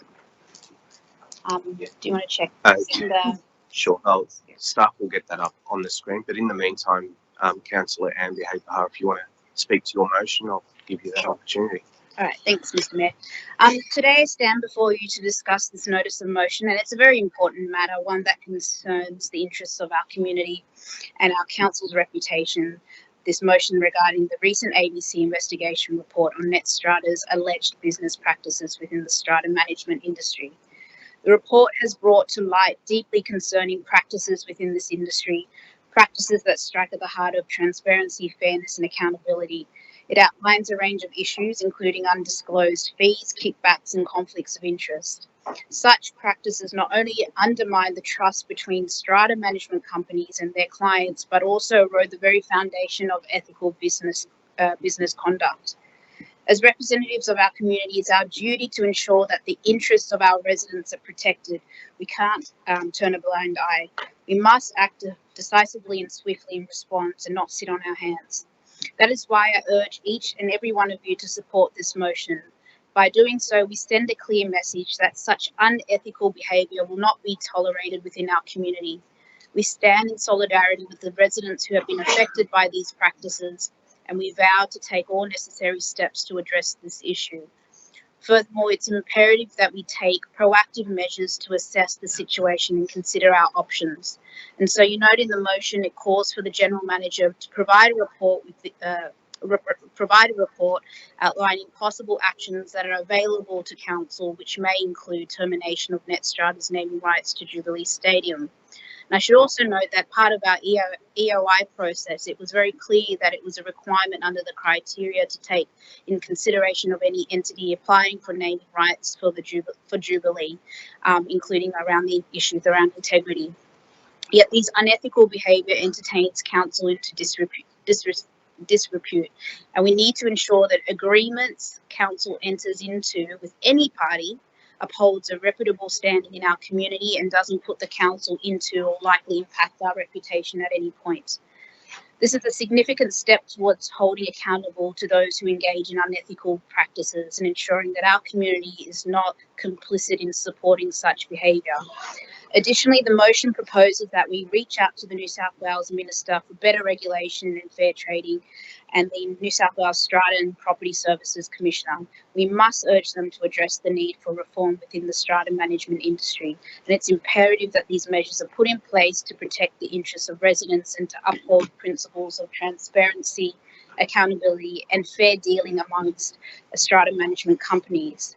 So I remind all our councillors here today that we all took an oath when we became councillors, and we swore to undertake the duties of being councillors, taking the best interest of the people of GRC, our LGA. I implore each of you to consider the gravity of this situation and the impact it has on our community. By supporting this motion, we affirm our commitment to ethical governance and to the well-being of those we serve.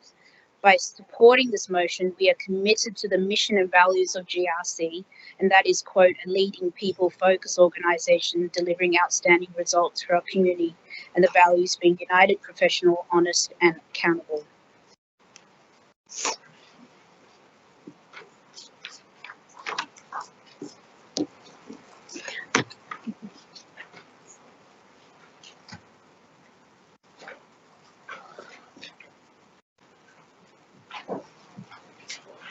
Sorry, councillors, I'm just waiting for the motion to be finalised on the screen.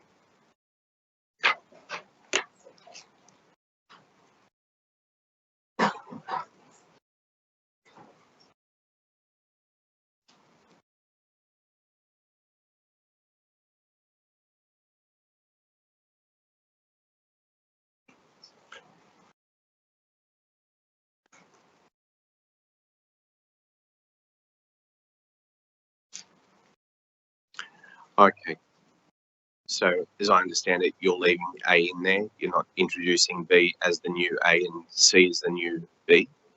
So A remains, Part B is slightly amended to take in consideration the outcomes of the New South Wales Fair Trading investigation with the report request that we're requesting the General Manager to put together, and C remains. Okay. Councillors, that's the motion before you, which retains A changes B and keep C as the second. I've got Councillor Catras. Yes. Sure. Okay, I'll read it out. Read it. Yep. Even my glasses on. And who was a seconder? Councillor Lansbury. Councillor Lansbury, I'll give you an opportunity to speak as the seconder. I'll read this out first, the motion. Councillors, the motion is that Council notes the recent ABC investigation report on Netstrata's alleged business practices, which has shed light on concerning practices within the strata management industry, including undisclosed fees, kickbacks and conflicts of interest. B, that the General Manager provides a report which outlines possible actions available and implications which may include, but not limited to, termination of Netstrata's naming rights to Jubilee Stadium. This report should also take into consideration findings by the New South Wales Department of Fair Trading once their investigation is completed, and C, that Council writes to the New South Wales Minister for Better Regulation and Fair Trading and the New South Wales Strata and Property Services Commissioner, urging them to address the urgent need for reform within the strata management industry to protect the interests of residents and ensure transparency, accountability and fair dealing among strata management companies. That is the motion that is being suggested by Councillor, well, that's been moved, sorry, by Councillor Amber Hay-Bahar and seconded, do you accept that amendment? Yes, seconded by Councillor Lansbury. Councillor Lansbury is the seconder of that motion. You have an opportunity to say a few words. I'll reserve my right for that, Mr. Mayor. Councillor Lansbury reserves her right. Councillors, any others? Sorry, Mr. Mayor, I'd like to make an amendment. Councillor Kanyarski. And Ms. McKinley has that. I think it's, you've got it there with my name next to it, I think. Oh, this one, okay.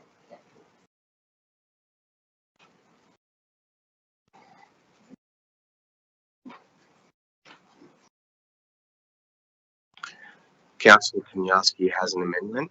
The amendment is that Council await the findings of the independent audit by the New South Wales Department of Fair Trading and the General Manager provide a report to Council on the findings. And B, that Council writes to the New South Wales Minister for Better Regulation and Fair Trading and the New South Wales Strata and Property Services Commissioner, urging them to address the urgent need for reform within the strata management industry to protect the interests of residents and ensure transparency, accountability and fair dealing among strata management companies. The amendment is being suggested by Councillor Kanyarski as the mover of the original motion. Councillor Amber Hay-Bahar, do you accept that amendment? No, and the seconder doesn't need to then. No, I have so a question. Can I ask a question of Councillor Kanyarski, Mr. Mayor? Yeah, first I'll deal with the formalities of the amendment. Councillor Kanyarski is moving the amendment because original mover of the motion does not accept the amendment. So Councillor Kanyarski is the mover. Do I have a seconder for that amendment? So Councillor Stratikopoulos. Councillor Lansbury, your question. Thanks, Mr. Mayor. My question to Councillor Kanyarski is that amendment doesn't indicate what findings of what independent order by the New South Wales Department of Fair Trading, because you've removed Part A, which refers to what the motion is actually about. That amendment means nothing. Well, a question of that question, Councillor Catras. Possibly to the not to Councillor Kanyarski. Have there been any findings from the Department of Fair Trading at this stage with regards to this matter? I think the question from Councillor Lansbury is what is an issue? What is it in reference to? What are the findings of the independent audit? It's to do with the strata. The strata. I understand it's not written there. I think it needs to be clarified that it is with That's my point. to do It's not with clear. the strata industry. the council awaits the findings of the independent audit by the New South Wales Department of Fair Trading into the strata industry, and that the General Manager provide a report to council on its findings.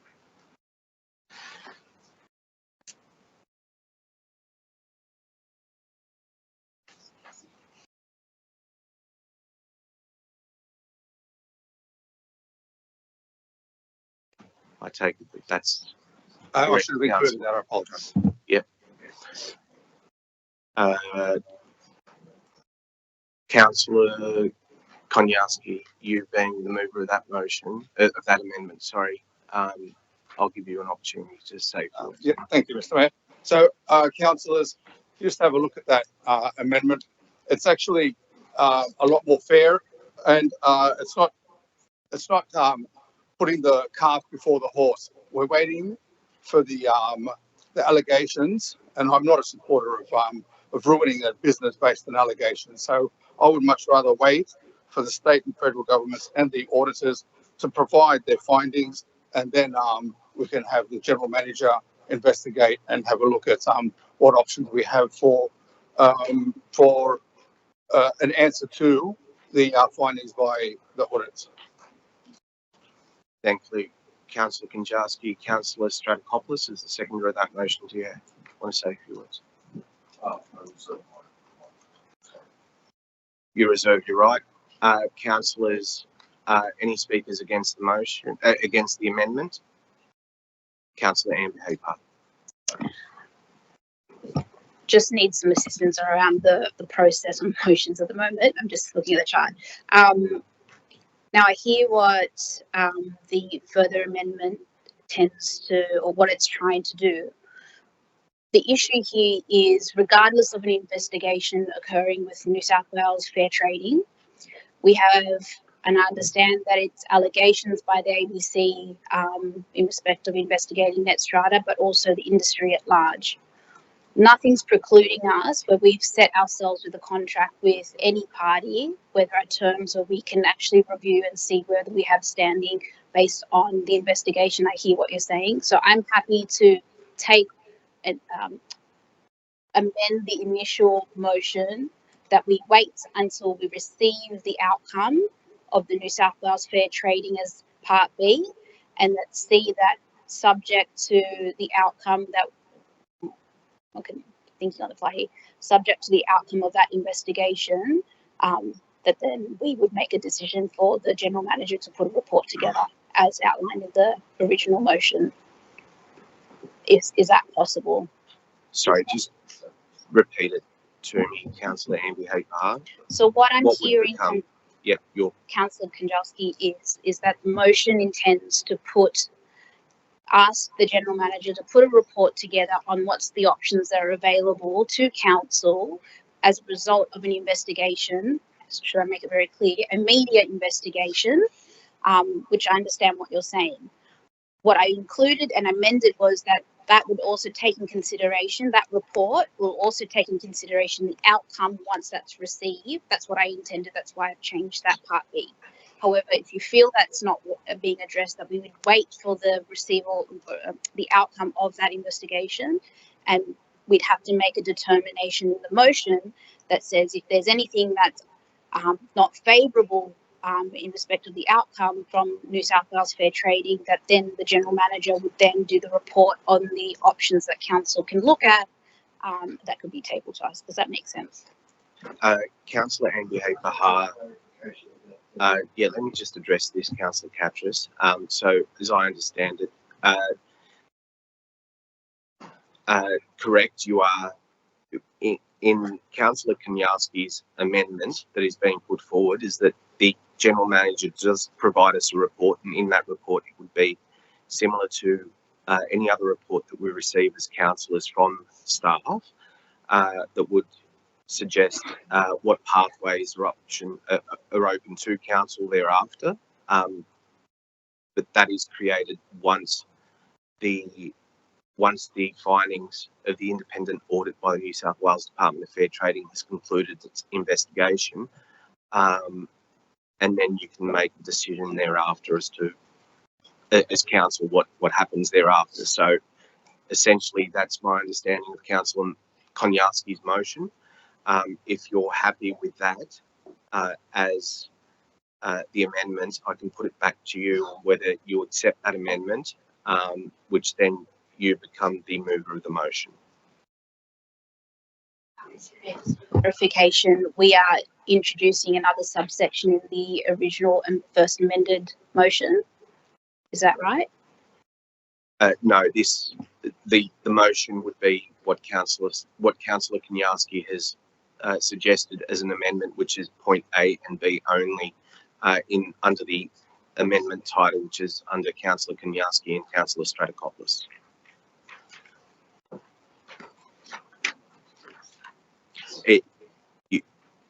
The original motion that you put forward, if the amendment is lost, then we go back to the original motion that you put forward. However, if the amendment is won, then it becomes the motion, and then we go from there. On that point, and I should probably just finish on the issue I have with the current motion that's being proposed, is that it doesn't actually give us anything to do. What is the point? Besides writing to the minister, I understand that as an organisation, as council, and which I've said in my initial speech, is about the accountability that council has in entering contracts with clients such as Netstrata or any party, and obviously in accordance with our missions and values and indicated in our business papers that it's very clear, it's in our strategic plan. It's very clear that we need to be quite, put priority in our ethical ways of how we conduct our business with any party. That work, those particular policies have no work to do if we don't have anything in our motion that tells us what we should be looking at to actually exercise as council. So I appreciate what you're saying, and I'm happy to address that in the initial amended motion, so that, going to your point, that making sure that we have an outcome from the New South Wales Fair Trading on that investigation. But this current amendment gives no work for council to do besides writing to the minister. I can already do that as a councillor and write to the minister, right? So about a concern that I might have based on what constituents I might be having issues with, right? Sorry, there's a point of order. Speaking against the motion at this I Yeah. take it that that is speaking against the motion. Yes, it's quite clear that Yeah, but Councillor I'm just Amber finishing on the Bahar point is why I'm not speaking supporting it, is because it doesn't give us, as an organisation, we have an accountability to our community. And besides those particular, from my original motion, it gives us as an opportunity to do something about it. Thank you, Councillor Amber Bahar, and I take that as a speaker against the amendment. Any other speaker against the amendment?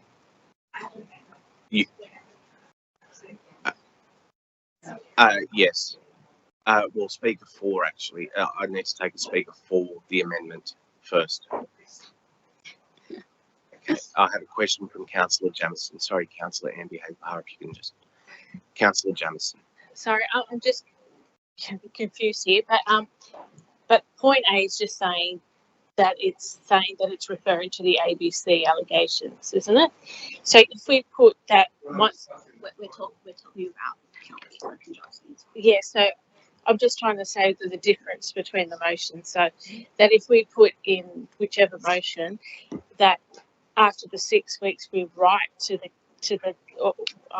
why can't we wait for 6 weeks? Yeah, what's the question?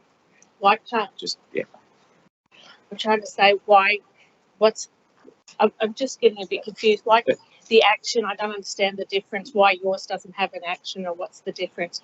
Why can't we just put them both in somewhere? So the only thing I can see. The clear difference, Councillor Jamieson, is not referencing media article in point A, and the amendment is directly relating to the investigation that's occurring within the strata industry, which then provides the General Manager some facts and clear indication from a governing, from a department and independent auditors that to provide us with a report, rather than the point A in there. It's quite clear what's being suggested in the amendment. Councillors, any speakers for the amendment? Thank you, Mr. Mayor. I rise in support of the amendment because I do believe it's the correct approach in terms of actually dealing with such matters. I totally agree with the fact that we're the protectors of the community's assets. We've got to ensure that we act in an ethical and transparent manner. What Councillor Amby Haper indicated in the very beginning, I totally agree with. But I do have a major issue with regards to indicating termination of a contract of one of our contracts and one of our so-called sponsors without any proof whatsoever. It's inferring, you may say, but it's not saying that. It's inferring that. It's basically saying in one line that our options may involve termination of the contract. Now, we don't know what actions we will be taking. We don't know what actions we will be taking until we get the report from the Department of Fair Trade. If we don't get that report from the department, it may be a misdemeanor. It may be something that really needs serious action. But you can't condemn a business and infer that they have on the basis of an ABC investigation. I mean, otherwise we can take action on the basis of all, all programs like that. And in actual fact, that's not what we're here for. Yes, we're here to present the case to our community that we've acted with transparency and in a proper manner, but we do not automatically infer a condemnation on a business based on what some program has said. And maybe the program is right, but a proper investigation has to be carried out. And then the results come to us, and then we act accordingly. So I don't see that, as Councillor Konjawski indicated, I don't see that we should be putting the cart before the horse. A person is not guilty until proven so. And really, and you might say, but this is not what it's saying. It's an inference. And that inference destroys small. Thank you. Was that a commendation on what I was saying, Councillor? That business, through just an inference, and I'm not saying that this business is not big enough to be fairly resilient to this type of attack, but that business can fail because of that inference. And therefore, I suggest we support Councillor Konjawski's motion and let it take its due course. Thank you, Councillor Catchus. Councillor Borg, in reply to your previous question, or the suggestion that you wanted to put an amendment to the amendment, I can't actually take an amendment to the amendment. What I can take is a foreshadowed motion if the amendment loses. So you can consider that if, in the meantime, I can take Councillor Lansbury's speaking against the motion, and you can get back to me on that. Councillor Lansbury, speaking against the motion. Thanks, Mr. Mayor. Yes, I am speaking against the amendment for the reasons that Councillor Amby Haper outlined with her original comments with the small amendment that she's made regarding the reporting. The original motion that Councillor Amby Haper put up gave it context. I don't think the amendment gives it context.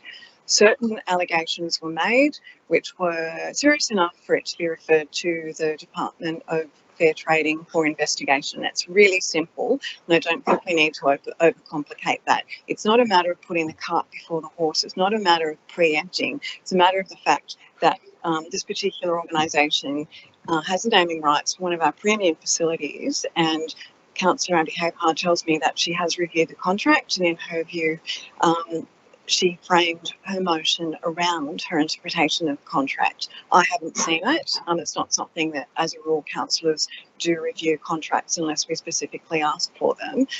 My concern with the amendment is that, echoing what Councillor Amby Hapar said, it doesn't give council an action beyond just writing to people, rather than calling on our general manager, as the original motion calls for, to prepare a report based on all contingencies. It may well come back from the Department of Fair Trading saying, nothing to see here, it's fine, great, we don't have to do anything. But just to do nothing and just wait for the outcome, I don't think that that is a prudent approach. I think we need to be on the front foot with this, and as according to what I'm told is contained within the contract, there are certain conditions that need to be, that could be triggers for termination. I'm not saying that that's going to happen in this case, it may well not, but we need to have all the information provided to us once that particular Department of Fair Trading report, independent audit, however you want to frame it, is conducted and their recommendations or their findings published. I just think the original motion is far superior to the second, or to the amendment, I should say, because it gives it context, it gives us an action for the General Manager to provide us with options either way on whatever the finding may be, and also council rights to the ministers and whoever else we need to write to, asking them to take action, because serious allegations were made about the strata industry. It doesn't just fall on the shoulders of this particular organisation named in Part A. There are clearly problems within the industry, and they have been highlighted by an ABC report, which, regardless of your views, is a fairly reputable organisation. So I would think reputable enough and serious enough for it to have been referred on to it for an independent audit. So, you know, realistically, we should stick with the original motion as amended, with the taking into consideration the findings from the Department of Fair Trading once they're done, and our General Manager can base his report on that. That just seems to be the most simple, straightforward and responsible action for us to take as a council. Thank you, Councillor Lansbury. Any other speakers for the motion? Councillors, I'll say a few words. I think the amendment that's been suggested by Councillor Kanyarski and seconded by Councillor Stratokopoulos, and I'm speaking for the amendment, strikes a fair balance and a proper way forward, in that you are not standing idle by to await something, just not doing anything at all. You are actually submitting yourself to a report that will be presented to you. That report will provide facts that the General Manager can rely on in providing that report. As part of that report, that will include, I'm certain, as we have a contractual agreement with Netstrata, legal implications that will be provided to councillors, and then you can make a decision on what actions need to be taken thereafter, if there needs to be taken, if any need to be taken. I think point B is a very good point included in the motion, and that is we genuinely need to look at what reforms and regulation needs to be incorporated into the strata management industry, and I'm sure that the state government will do some great work in that space to find a good balance for the free market, but also in protecting the interests of those people that pay strata fees, and make sure that no one is left by, and the individuals that need to be protected are protected appropriately. Councillors, in saying that, I would commend the motion, the amendment, sorry, of Councillor Kanyarski and Councillor Stratokopoulos to you. If there are no further speakers, Councillor Bull, sorry. Mr. Mayor, I would like to put up foreshadowed motion, which the council staff have on screen. Yep, Councillor Bull.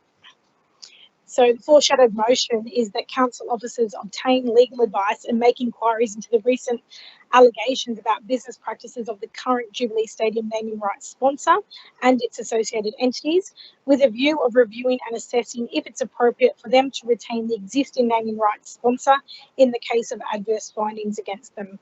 And then point B is the same point that is at the end of all the other motions, which is that the council writes to the New South Wales Minister for Better Regulation and Fair Trading and the New South Wales Strata and Property Services Commissioner, urging them to address the urgent need for reform within the strata management industry to protect the interests of residents and ensure transparency, accountability and fair dealing among strata management companies.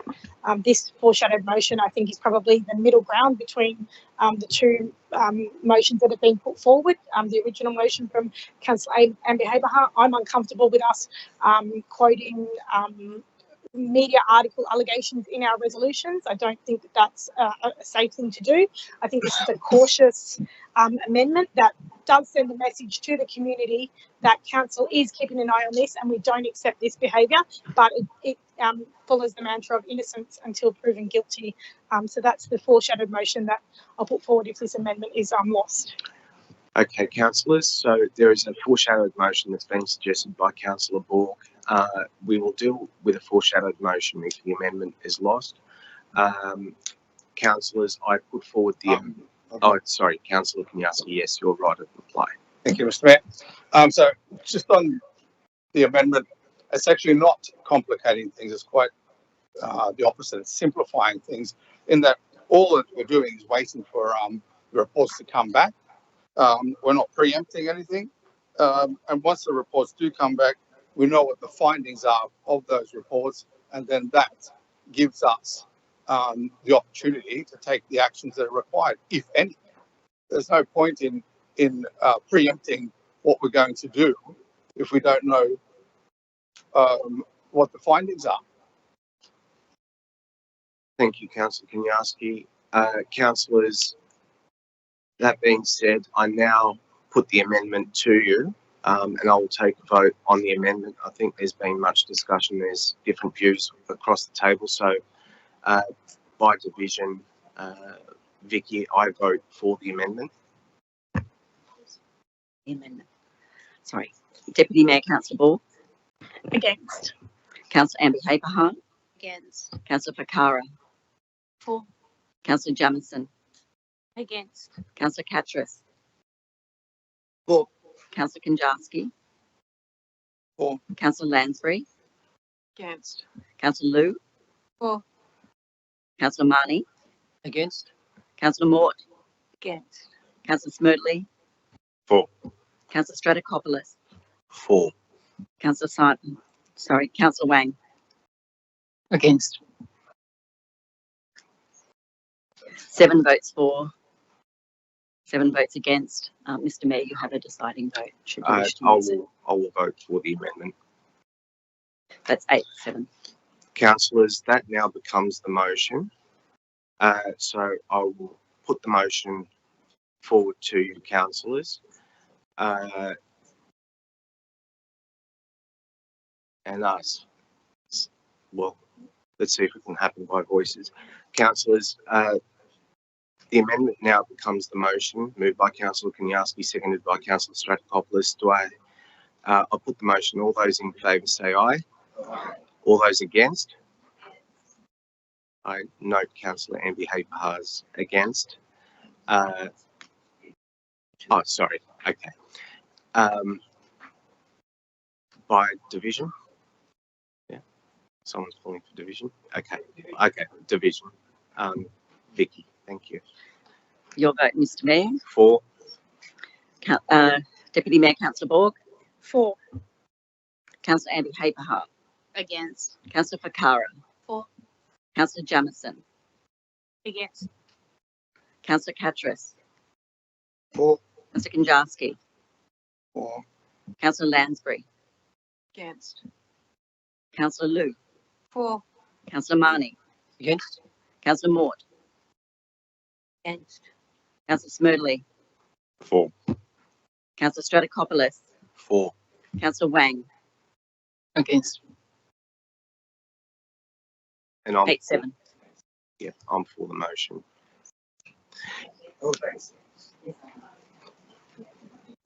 Yeah, it's just got to be reflected on the screen. So I'm for the motion and Councillor Amber Hay Bahar is against. It was 8-6, 8-6. so you didn't have to do a casting.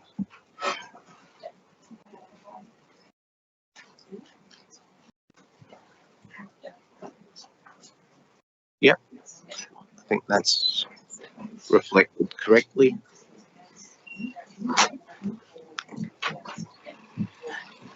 Councillors, that's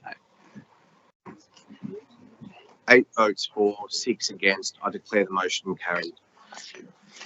Next motion, councillors, is NM 034-24, Initiative to Improve Native Vegetation Cover. Councillor Money. Moved by Councillor Money. Seconded by Councillor Lansbury. Thank you, Mr. Mayor. Council is setting an admirable standard with its current tree planting programs, supplemented by a recent resolution such as the significant tree register and last month's preparation of the biodiversity and character planning proposal. Thank you again, Director, for that. This motion seeks to help get the word out to residents who can play an important part in tree planting in our LGA in order to attain our 2038 tree canopy target. Holding a tree forum similar to the event recently hosted by Ku-ring-gai Council will also go a long way towards educating the community in the multiple benefits of tree planting. Thank you. Thank you, Councillor Money. Councillor Lansbury? No. Any speakers against the motion, councillors? There being none, I'll put the motion. All those in favour say aye. Aye. All those against, I declare that carried. Next motion is to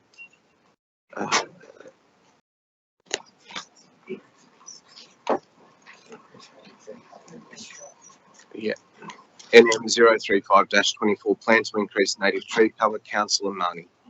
Moved by Councillor Marnie, seconded by Councillor Lansbury. Councillor Marnie. Thank you, Mr. Mayor. This motion goes hand in hand with the previous motion which covered planting in residential properties. I applaud the former council for resolving to increase our tree canopy in 2019 and council staff for diligently carrying out our existing comprehensive tree planting programs with assistance from volunteers ever since. That said, our tree canopy target remains under severe threat due to development, which is inevitable, as well as continuing illicit activities by those with little understanding of the law and or respect the importance of mature trees.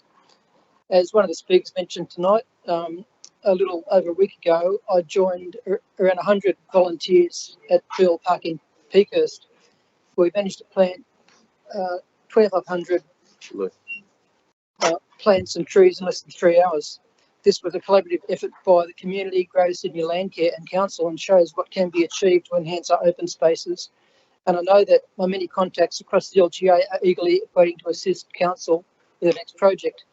If Council officers and staff can further investigate more planting in our open public spaces, that will go a long way towards keeping Council on track to meet or even better exceed our important tree canopy target. Thank you. Thank you, Councillor Marnie. Councillor Lansbury? No. Any speakers against the motion, councillors? There being none, I'll put the motion. All those in favour say aye. Aye. All those against, I declare that carried. Next motion is NM 036-24, establish weekly night markets in Hurstville. Moved by Councillor Wang, seconded by Councillor Liu. Petrus. No, we are on notice of motion NM 036, establish weekly night markets in Hurstville. Oh, sorry, I'm taking it from the screen, Councillor Petrus, sorry. Councillor Wang. Thank you, Mr. Mayor. When I first arrived in Hurstville back in 1998, it was affectionately known as Little Hong Kong, a bustling hub renowned for its vibrant economy and social scene. However, over the past decade or so, Hurstville has experienced a gradual decline, lacking similar suburbs like Chatswood, Burwood, and Eastwood, all of which boast thriving immigrant communities. To breathe new life into Hurstville, We need a genuine investment and perhaps more importantly, a commitment to reform from our council. I'm thankful for the dedication of our council staff, particularly Executive Manager City Futures, Simon Macy, who has shown unwavering support for our local business community. With the council's forthcoming renewal of the economy development strategy, I believe we are on the right path, and I'm pleased that this motion, establish a weekly night market in Hurstville, will be a part of that strategy. This motion isn't just about strategy, it's a call to action. Where we often discuss economic activation in abstract terms, it's imperative that we translate these discussions into tangible initiatives. The night market in Hurstville is precisely such an initiative, something tangible that we can engage with and communicate to all stakeholders. It's a call for action for the council, but more importantly, it's the expectation from the community. Since my last motion was passed to support the businesses within the center of Georges River Council, I have received overwhelming support from the community, especially the business community. As you have just heard from the St. George Business Chamber, I'll tell you a few stories. One of the restaurants on top of the Hurstville train station would make dumplings every weekend week, and then go to Burwood night market to sell. It's really sad to see business leave in Hurstville simply because we don't have such a night market. It would be heartbreaking if one day the restaurant decides to close the shop in Hurstville once and for all. As you have heard from this local young entrepreneur, eager to start a business in Hurstville, but just need a marketplace. He has got all the permits and equipment and can go to any night market to sell. Let's give those young people a chance to start their small business right here in Hurstville. I received lots of calls from artists from performance groups to request performance at night markets. They told me, since the Lunar New Year performance is such a success, why can't we perform at Hurstville Plaza every weekend for free? I told them it's such a great idea and I would do my best to make it happen. I promised the local businessman told me, give me a number. How much money does it take to make the night market happen? I said there are two options to do this. One way is to get the motion passed at the council, and the council will facilitate the night market through the DA process. That would take anything between 6 months to years. So the other way is for the community group or private business to apply for one of major events following the current council process. That would typically take 3 months or more and overcome quite a few hurdles along the way. I researched all the processes and tested a few. If the night market is to happen, so we need to put on more motions to streamline and improve and current specific processes. So this business said he would do whatever it takes to help local business and the community. The community cannot wait for the night market any longer, especially when other councils have implemented similar initiatives successfully. The staff has been extremely supportive, and you can see from the comprehensive coverage of this motion, this is a collaborative effort driven by the community, council staff, and myself, and the councillors. I particularly thank the staff for the commitment to translate this event process and toolkit into community languages. It's not expense, it's smart investment. As history tells us, lots of entrepreneurships are from immigrants. In conclusion, I urge all fellow councillors to support this motion and join me in taking further actions to bring the Hurstville night market to fruition. It's time to complete the circle and deliver a vibrant, thriving nighttime economy for our community. Thank you. Thank you, Councillor Wang. Councillor Liu is the seconder of that motion. Would you like to say a few words? I had Councillor Liu on my screen, but Oh, sorry. sorry. Yeah, I did, and you can go back through the webcast. Councillor Liu, as a seconder. I'll give you an opportunity, Councillor Catras. Thank you. Thank you for the time for me on the floor. Thank you so much for Councillor Wang to put forward this motion. And today is a motion to ask Council to prepare a feasibility report. So what that means is, if this motion been adopted tonight,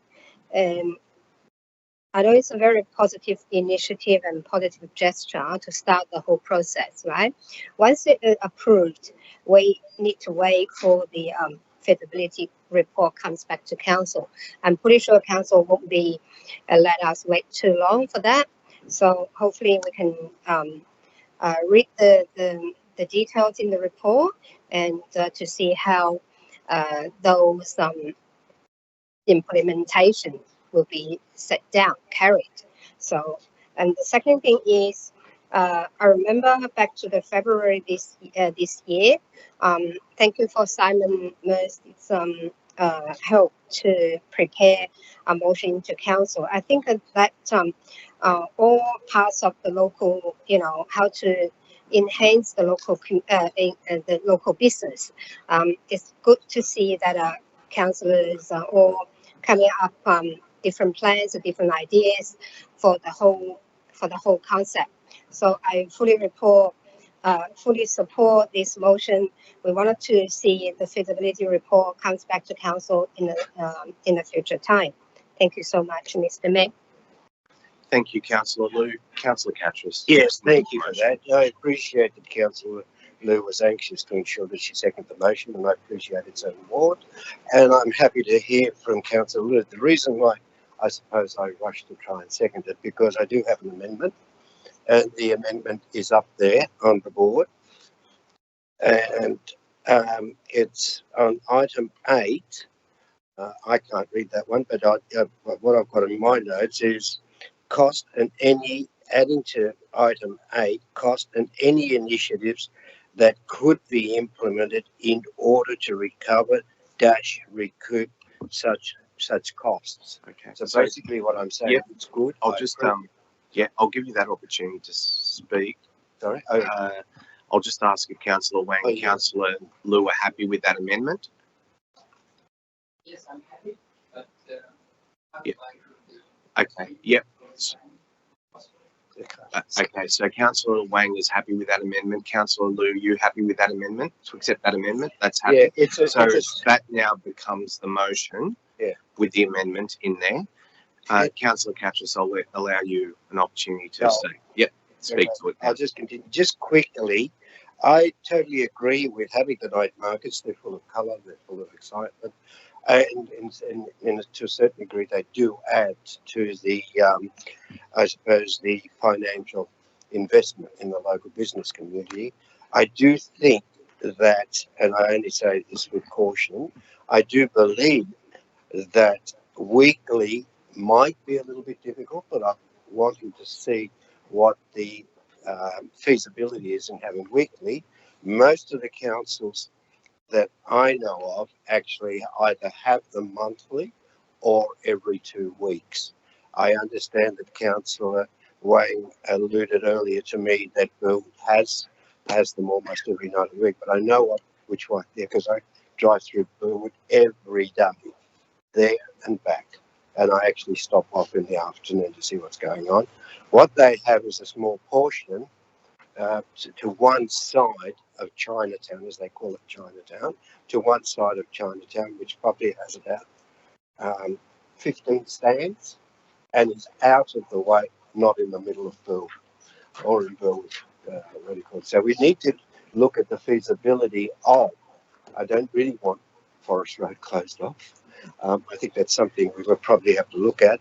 And the other thing is, instead, we're going for the best alternative, which I think, if it's viable and it's financially viable, that's good. I'm happy for it. But another alternative could be look at the possibility of spacing them out, I suppose every 2 weeks or so. So we don't just get a report saying it's not viable, but we could get a report saying this is not viable, but that is. And I congratulate Councillor Wayne for bringing that up, and Councillor Liu, I'm sure you're going to be very supportive. Thank you, Councillor Catras. Councillors, any other speakers for the motion? There being none, I'll put the motion. All those in favour say aye. All those against, I declare that carried. The next motion is NM 037-24. That is a motion by Councillor Marnie, moved by Councillor Marnie, seconded by Councillor Catras. Councillor Marnie, floor is yours.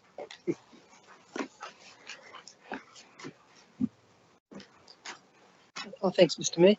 I did have a slight amendment to this motion, and it's up on the screen now, and that is number one, to advise that Glenlee has reportedly been sold pending settlement. So that's the amendment I'd like to make. There's an amendment there that's been provided to staff. Yes, it's up on the screen. Thank you. It's on the screen. Councillors. Okay, Councillor Marnie, floor is yours. Mr. Mayor. I think I got Councillor Catras as the seconder. Yep. With the property now having apparently been sold 2 weeks ago, the community is justifiably concerned about the security of Aboriginal relics and artefacts which are on site, as well as the continuing lack of protection which would be afforded by an interim heritage order or IHO. I therefore look forward to the Minister approving access to the site, which will pave the way for the issue of a new IHO, as well as taking whatever urgent steps are necessary to safeguard the Aboriginal items on the property. Glenlee campaigners, as well as the wider community within and outside of the Georgia River LGA, eagerly await a positive response from the Minister. Thank you. Thank you, Councillor Marnie. Councillor Catras. Quick call. I was in support of Councillor Marnie, and I must admit I'm very, very impressed in Councillor Marnie's persistence in trying to save Glenlee for the community. I do believe that, like many of us, we support the retention of Glenlee as one of the very few open spaces, natural open spaces that are still available to us. Unfortunately, yes, it has been sold, but there's two sides to the story, and I think this is very important to understand. I share the concerns. I think it was Matthew Allison that indicated that he's worried about the developers running roughshod over the whole land, destroying trees, etc., and also Aboriginal artefacts. I think there is an issue here that, yeah, it could happen, and I'm hoping that with your letter back to the Minister, now that the Minister has found out that it's sold and she may want to go ahead with allowing us to get onto the land. But the positive aspect, which could be determined as a positive aspect, is the fact that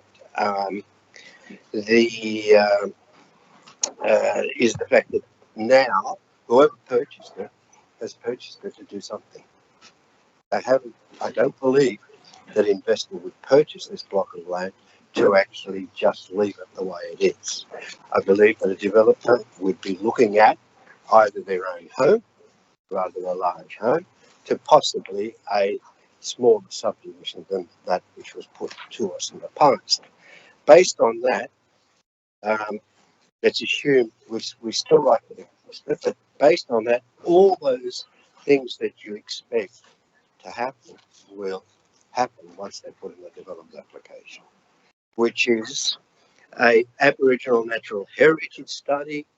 We will be allowed access to the land because that's what normally happens when a DA comes to, and we can complete all our investigations, and hopefully in some way it may even become an archaeological site, which means that they cannot move too much without, or can't dig without taking various precautions. So there is I suppose in some ways, not that I'm sure that it's fantastic news, but there is there's another side to the story of someone purchasing that land.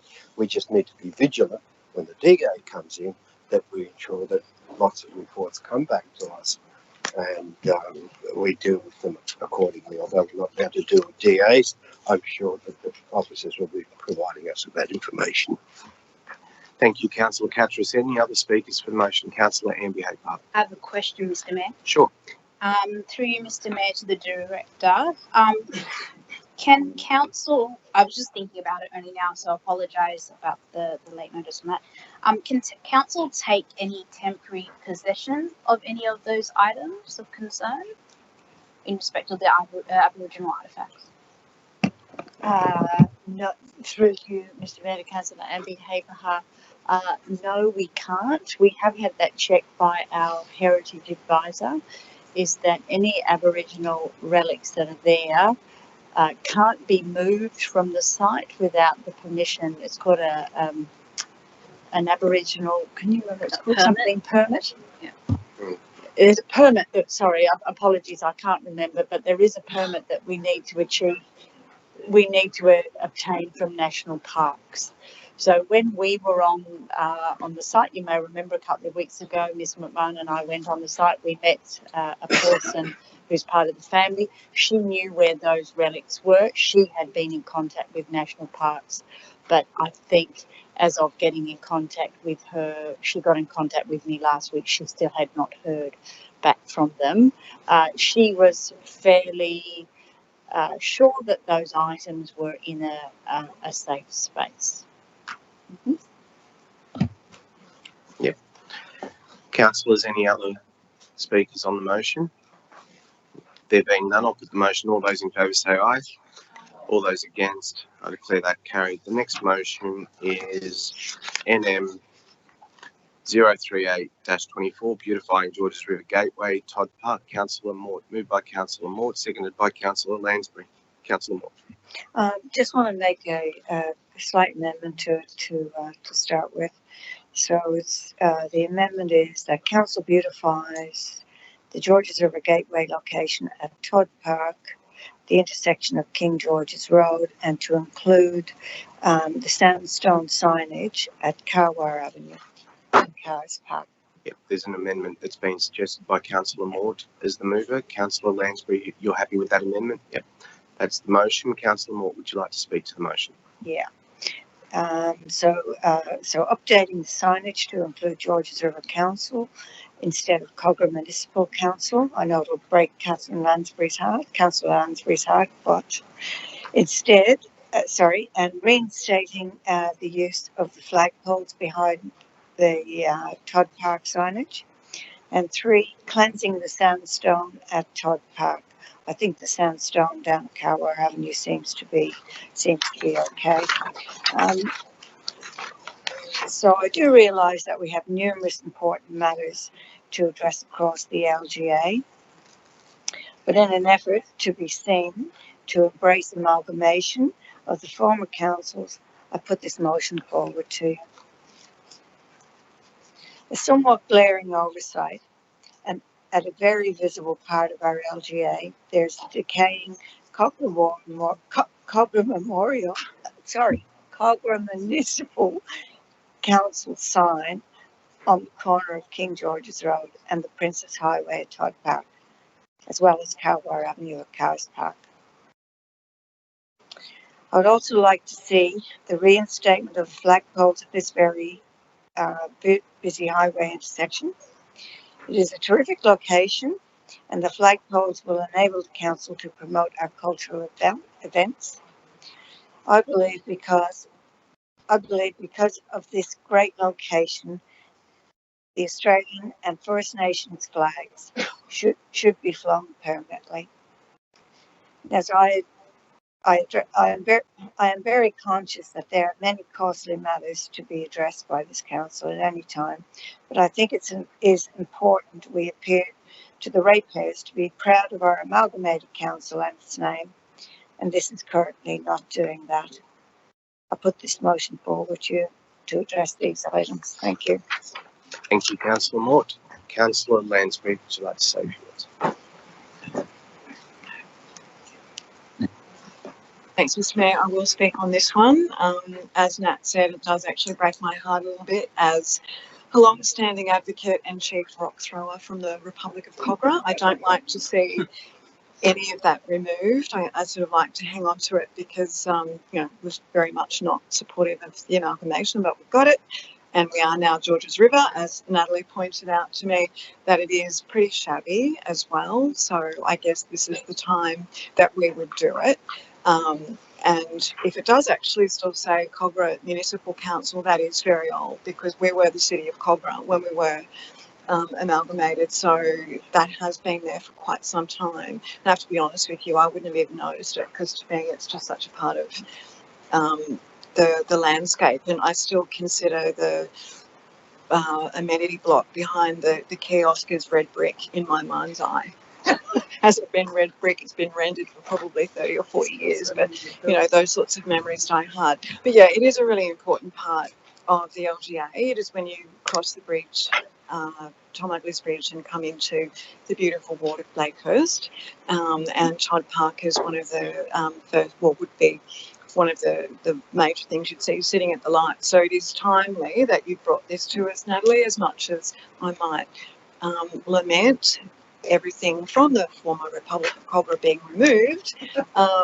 You know, we have to, it's 2024, and I guess we have to acknowledge that dragged kicking and screaming to the Georges River. But yeah, no, well done. Thank you. Thank you, Councillor Lansbury. Councillors, any other speakers on the motion? There being none, I'll put the motion. All those in favour say aye. All those against, I declare that carried. The next motion is NM 039-24, notification of parking fines, moved by Councillor Ambihay Pahar and seconded by Councillor Lansbury. Councillor Ambihay Pahar. Thank you, Mr. Mayor. There's a further amendment to that motion, which is on the screen. And I'll read out that amendment. It's in 3 parts. Part A says that the council implements a policy that mandates the provision of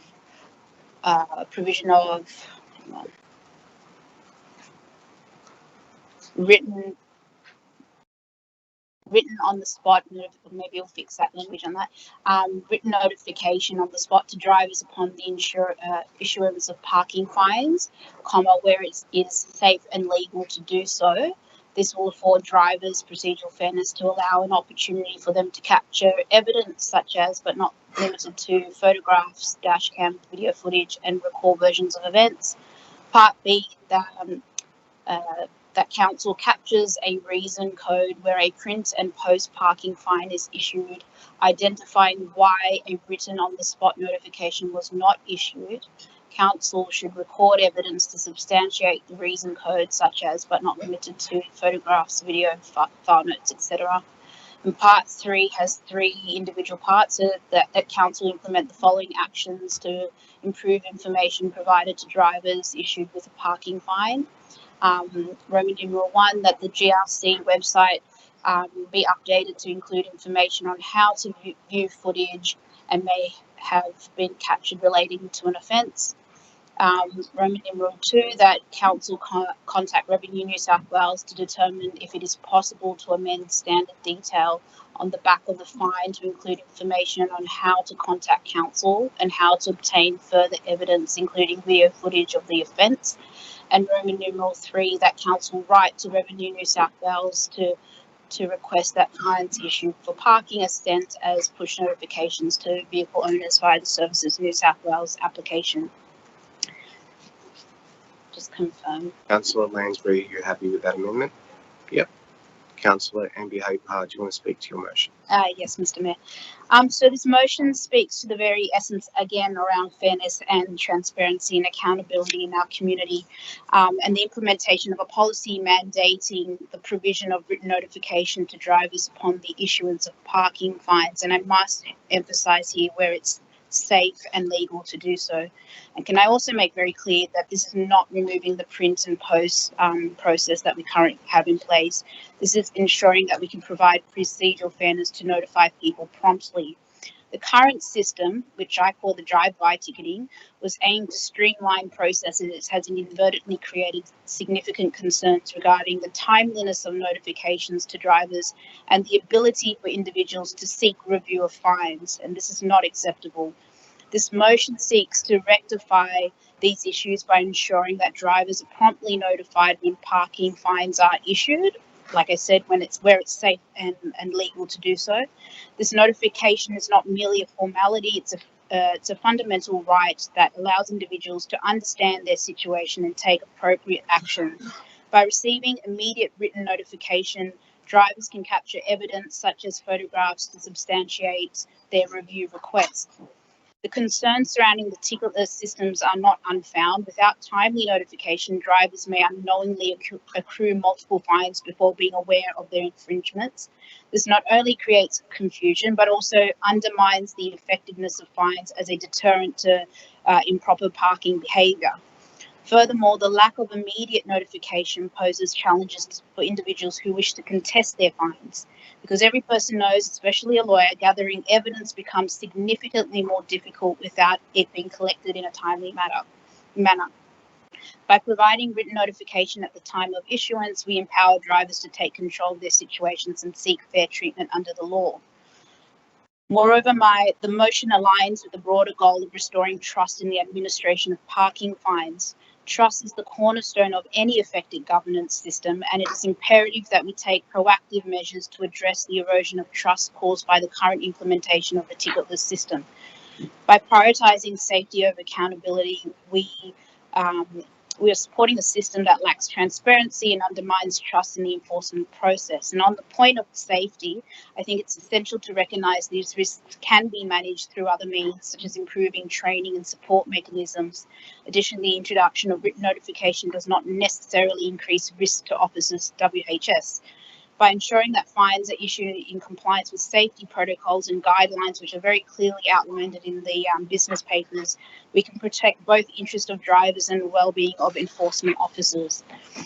And it's also understandable, and I think it's briefly mentioned in the business papers, that the revenue generated from fines contributes to funding community services, and it's essential to prioritise fairness and accountability in the enforcement process. The potential decline in revenue resulting from the implementation of written notification should not overshadow the importance of ensuring that drivers are treated fairly and transparently. Moreover, exploring alternative revenue sources or cost-saving measures can help mitigate any potential financial impact. So, with this particular motion, I think it addresses a couple of concerns, particularly noticing some of the issues around WHS. The requirement or the mandating of the written notification is to ensure that people are notified. And in cases where, and I've had a discussion as well with the director around concerns of being able to do it, where there might be a clear way and the officer's not able to actually issue the ticket, it's clearly indicated that we're on the tail end of that motion where it's safe and legal to do so. I think it's also very important that Part B is about capturing the rationale why an officer might not be able to issue a written notification, and I think it's really important that they're already collecting that kind of information. If it's very clearly indicated in the report that council's already able to determine that half, I think about 50% or over 50%, it's asserted that officers have had interactions where either the driver might drive away or there's an inappropriate behaviour that's there. So, and for them to remove that's from that situation, they should be having those appropriate training to make sure they can manage that kind of situation as well. Part C takes in consideration of the suggestions that are being put forward by the council officers in the report. And yeah, thank you. Thank you, Councillor Ambie. On behalf of Councillor Kaniarski. Thank you, Mr. Mayor. Ms. McKinley, I have an amendment I'd like to put forward.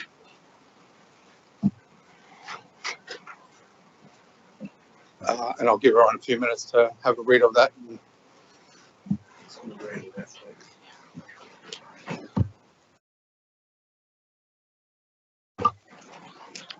An amendment is being proposed by Councillor Kaniarski. A, that Council implements a policy that prioritises the provision of written on-the-spot notifications to drivers upon the issuance of parking fines where it is safe and legal to do so. This will also afford drivers procedural fairness to allow an opportunity for them to capture evidence such as, but not limited to, photographs, dashcam video footage and recall version of events. B, the council investigates incorporating capturing a reason code where a print and post parking fine is issued, identifying why a written on-the-spot notification was not issued. The investigation should include how council can record evidence to substantiate the reason code such as, but not limited to, photographs, video, file notes, etc. C, that council implement the following actions to improve information provided to drivers issued with a parking fine. I, that the GRC website be updated to include information on how to view footage that may have been captured, relating to an offence. 2I, that council contact Revenue New South Wales to determine if it is possible to amend standard detail on the back of the fine to include information on how to contact council on how to obtain further evidence, including video footage of the offence. And 3I, that council write to Revenue New South Wales to request that fines issued for parking are sent as push notifications to vehicle owners via the Service New South Wales application. Councillor Kanyarski is suggesting that amendment to the original mover. Councillor Ambi Hapar, do you accept that amendment? Can I ask a question about particularly Part B? Go on. Through you, Mr. Mayor, to the Director. My understanding from the initial amendment, the originating motion around Part B is that council can already collect rationale as to why, or an interaction. So in this case, it's requiring an investigation. I'm trying to understand whether it requires further investigation if we're already recording. Yeah. I have Mr. Bongas here, who's the coordinator of parking, the Rangers and Parking team, so I'll ask him to come to the electors. My understanding is what you are asking through you, Mr. Mayor, to Councillor Ambi Hapar, is that on the ticket that is issued, it puts the reason, the code, the reason why it is captured. That's not up to Revenue New South Wales. That's why I think the amendment that says we investigate it is the way to go. We ask Revenue New South Wales, is that possible to do, to provide clarity? But Mr. Bongas may want to add to that. Good evening, everyone. Regarding putting information on the front of the fine itself, there's a requirement under the Fines Act that it fits a certain criteria, but I don't see an issue with it being put in the notes of the fine, which can be requested by someone who's received a fine through Revenue New South Wales or even council. Yes, he's saying it can be done, but I think not necessarily as a reason code, but as a written note in the comments. I think for us to do it properly, I think it is probably worth, as the amendment says, we'll do some investigation. We'll do some what those reasons might be to provide some clarity around it, rather than just. Let us investigate it. I think that's the way to go, and then we can come back to you with the processes we put in place. Then we're reporting back to you your point of transparency. Then it becomes in the public realm what we're doing. Yeah. I just have a question, which is probably to just to clarify the point that was just made. The reason code. I think I just want to seek clarification that you're saying you can indicate notes. The motion is requesting the reason code of why a written on the spot notification was not, a paper fine was not provided. I wanted to seek if that was what you were referring to, or the reason the fine was issued, like the infringement. So if I could just ask for clarification on that. I'll go directly to Mr. Bongas. Mr. Bongas. Yeah, so the information on why the fine was issued, it's set by the Law Park codes and by the Fines Act, what can be put on the fine itself. So we couldn't, as far as I'm aware, put information on that says why the fine wasn't put on a vehicle. We can put that in the contemporaneous notes which are associated with it, which is more than fine. I've got no issues with that, and I think that's what an officer should reasonably do. but also has to be taken into account that what's reasonably practical for the officer to do. If they're going to have to park 5 streets away to walk back to a car and put on it, that's probably not reasonably practical. But we also have to take in the WHS aspects, as well as the legality of being able to park legally ourselves to issue the fine. Okay, any further questions? Councillor Ambihagar, any further questions, or that satisfies your question? Okay, well, yep, pose it to me and then we'll go from there. Mr. Mayor, so the further question I note is there's a variation in subsection A that changes the word mandate to prioritises. Would like to know what's the rationale around that.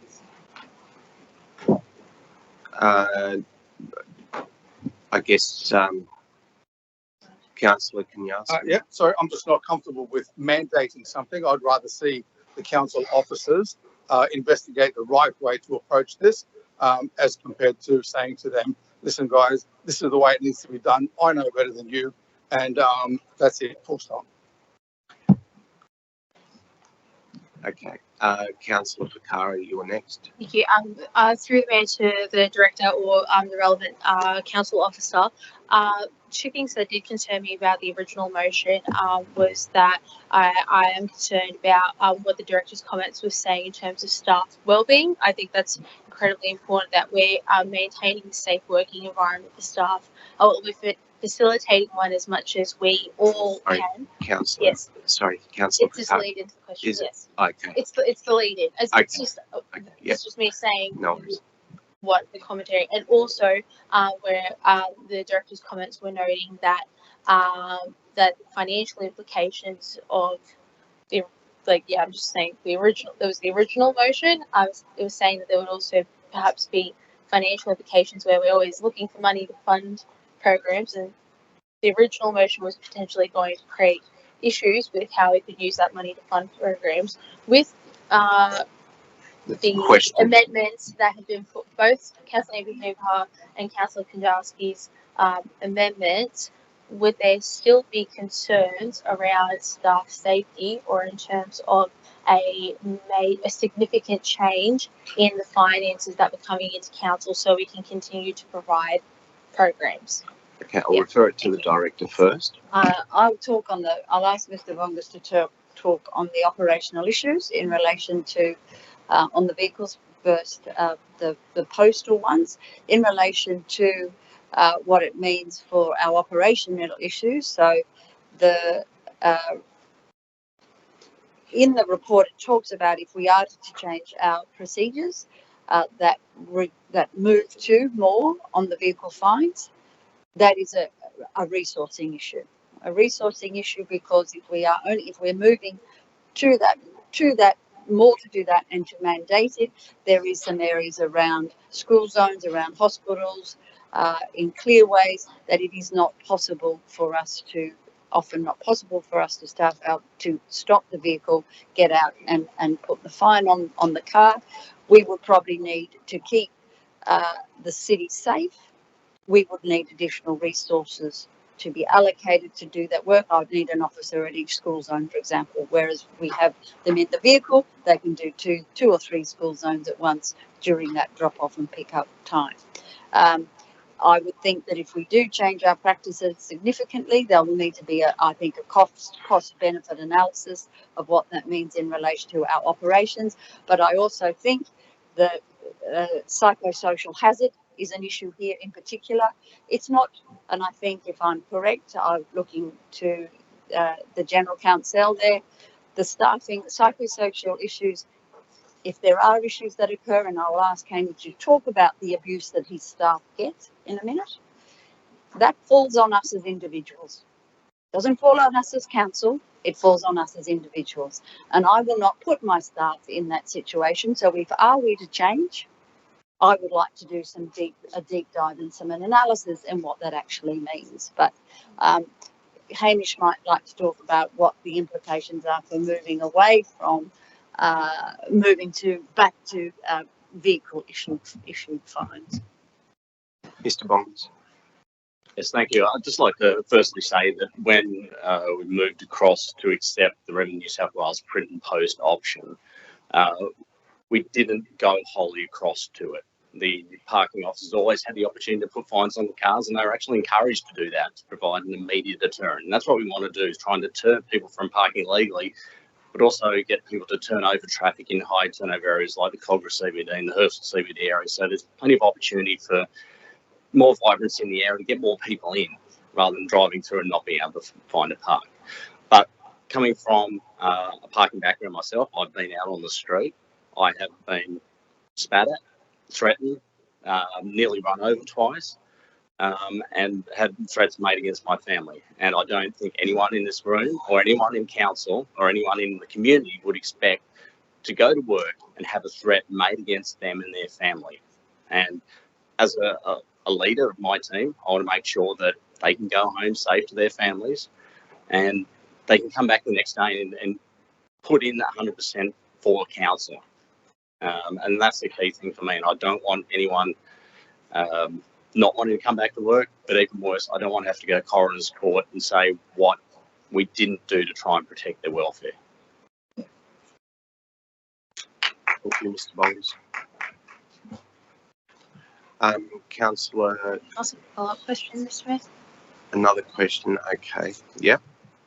Councillor Ficarra. Through the mayor to director or staff member, do you think that training is a ample, and I know that looking into all of this would provide a complete answer just on the spot, do you think that training is a substantial protection of a staff member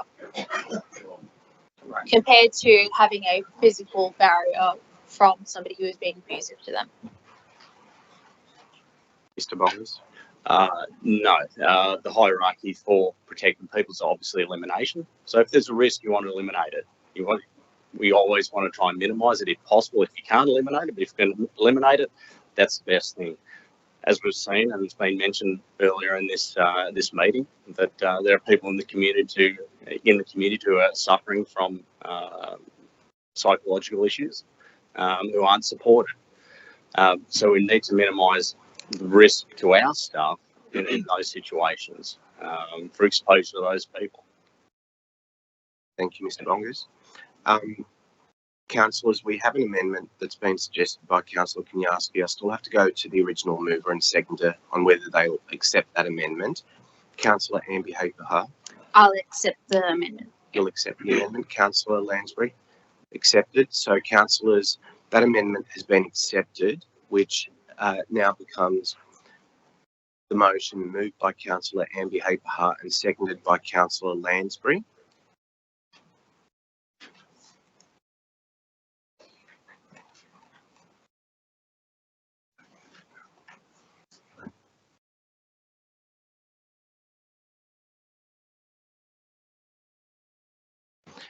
Councillors, the wording is now up on the screen. That is now the motion. Are there any other speakers on the motion? There've been. Sorry, Councillor. Thank you, Mr. Mayor, and thank you, Mr. Bongas, for your report. I was motivated by what I've seen in Hurstville over the last 30 years that I've worked and had my business here in Hurstville. I wouldn't even be able to count how many times I've been walking down the street and I've seen officers being, as Mr. Bonker suggested, being spat at, being kicked, being punched and being threatened. And I just cannot accept that. I cannot accept going back to the bad old days of pen and paper, placing the fine on the windscreen and having our officers abused, and then people claiming that they didn't receive the fine, it flew off the window, or countless other excuses they could come up with.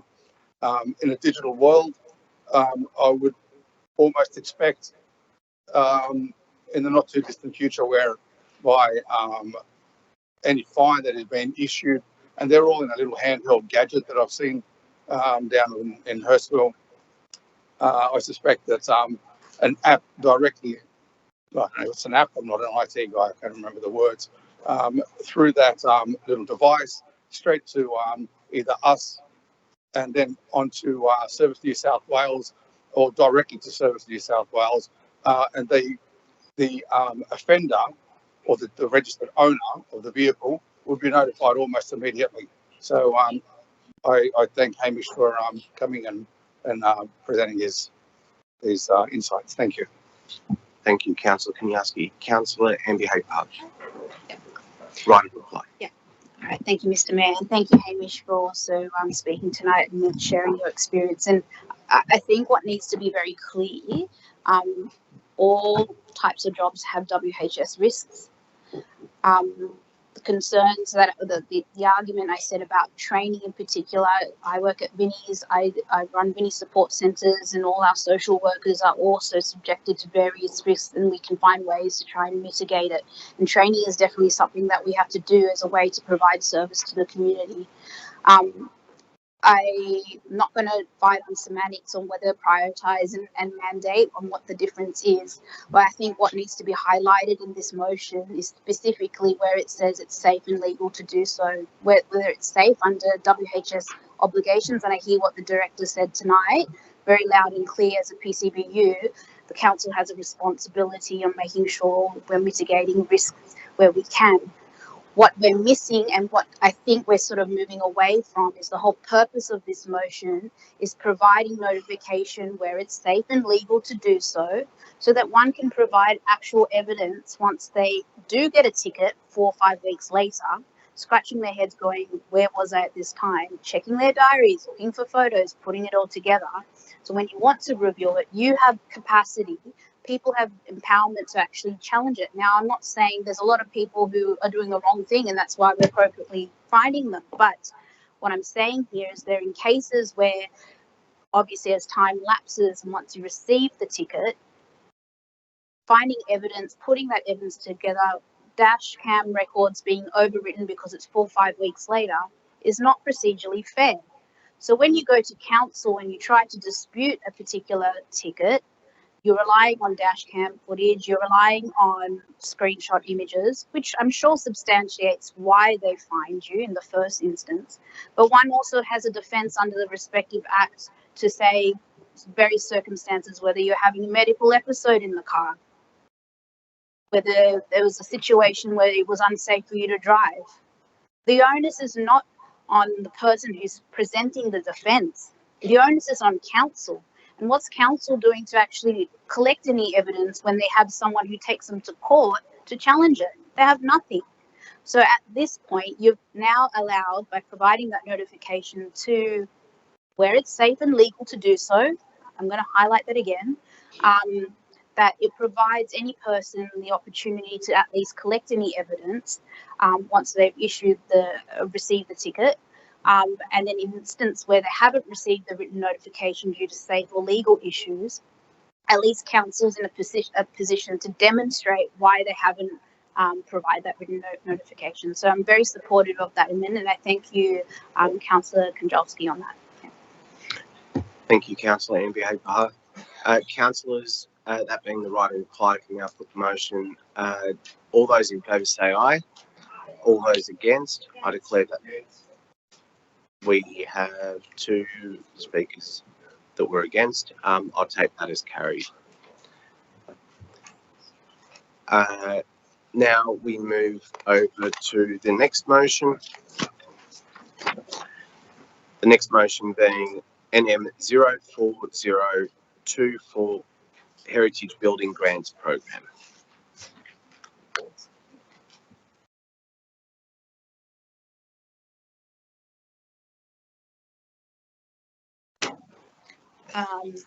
Mr. Mayor, I'll just speak very briefly. I do have a seconder for. Seconded by Deputy Mayor Ball. Thank you. I'll be very brief on it. So I propose this notice of motion on behalf of many local residents that I believe that it's crucial for the preservation of our cultural heritage within GRC. I urge Council to support and consider this particular grant program in the financial year 24-25 budget. Our region is very much rich in history, boasting over 300 heritage items and 3 heritage conservation areas detailed in the Georges River LEP. And these sites represent not only physical structures, but the very essence of our identity, telling the stories of generations past and shaping the character of our communities. The grants program stands as a sign of support for the preservation of those invaluable treasures, and it provides financial assistance to the owners of heritage listed buildings, facilitating specific restoration and conservation works crucial for the upkeep and longevity. So it's important to recognise, I think, also, as well, and it's highlighted in the report, the absence of funding for this particular grants program in the past 2 financial periods, and has created a bit of a pent-up demand, I presume, amongst interested heritage property owners. And with the anticipation of a high level of applications also outlined in the report, in the next round of funding, it's incumbent for us to act swiftly and on this particular matter. So in supporting the motion, we not only honour our past, but we also want to ensure that we can invest in our future. So we affirm our commitment to preserving those unique characters of our neighbourhoods, fostering a sense of pride and belonging among our residents. Thank you. Deputy Mayor Bulk. Any other speakers for the motion, councillors? There being none, I'll put the motion. All those in favour say aye. Aye. All those against, I declare that carried. Next motion is NM 041-24, reducing pollution in Georges River. Moved by Councillor Marnie, seconded by Councillor. Sorry, Ash, if you could just turn off. Yep. So moved by Councillor Marnie, seconded by Councillor Mort. Thanks, Mr. Councillor Mayor. Marnie. Thank you. Look, I did have a few questions I sent through the director today. Should I read my speech first or go to the questions? You can read your speech and then we can go to questions. Thanks. Okay, the Lime-Kiln Bay wetland system worked well for some time since installation around 25 years ago. However, due to siltation, flooding, erosion and pollution, it's become apparent that the system needs a major redesign in order for it to operate effectively. In addition, as the Speaker said tonight, as anyone who has participated in Clean-up Australia Day events in the vicinity would attest, there is always a massive amount of rubbish, particularly plastic, which finds its way from the other side of Roberts Avenue and ends up in the mangroves. And if it weren't for so many caring volunteers, that rubbish would flow into the river itself. A gross pollution trap would go a long way towards prevention. As I understand, both of these items are major multi-million-dollar projects. I look forward to assistance from both state and federal government so that our iconic Georgia River is kept as clean as possible, in line with community expectations and environmental standards. Thank you. Thank you, Councillor Marnie. Did you want to ask those questions, Yeah. Councillor Marnie? Yeah, if I could. Thank you. Sure. Through you to the Director.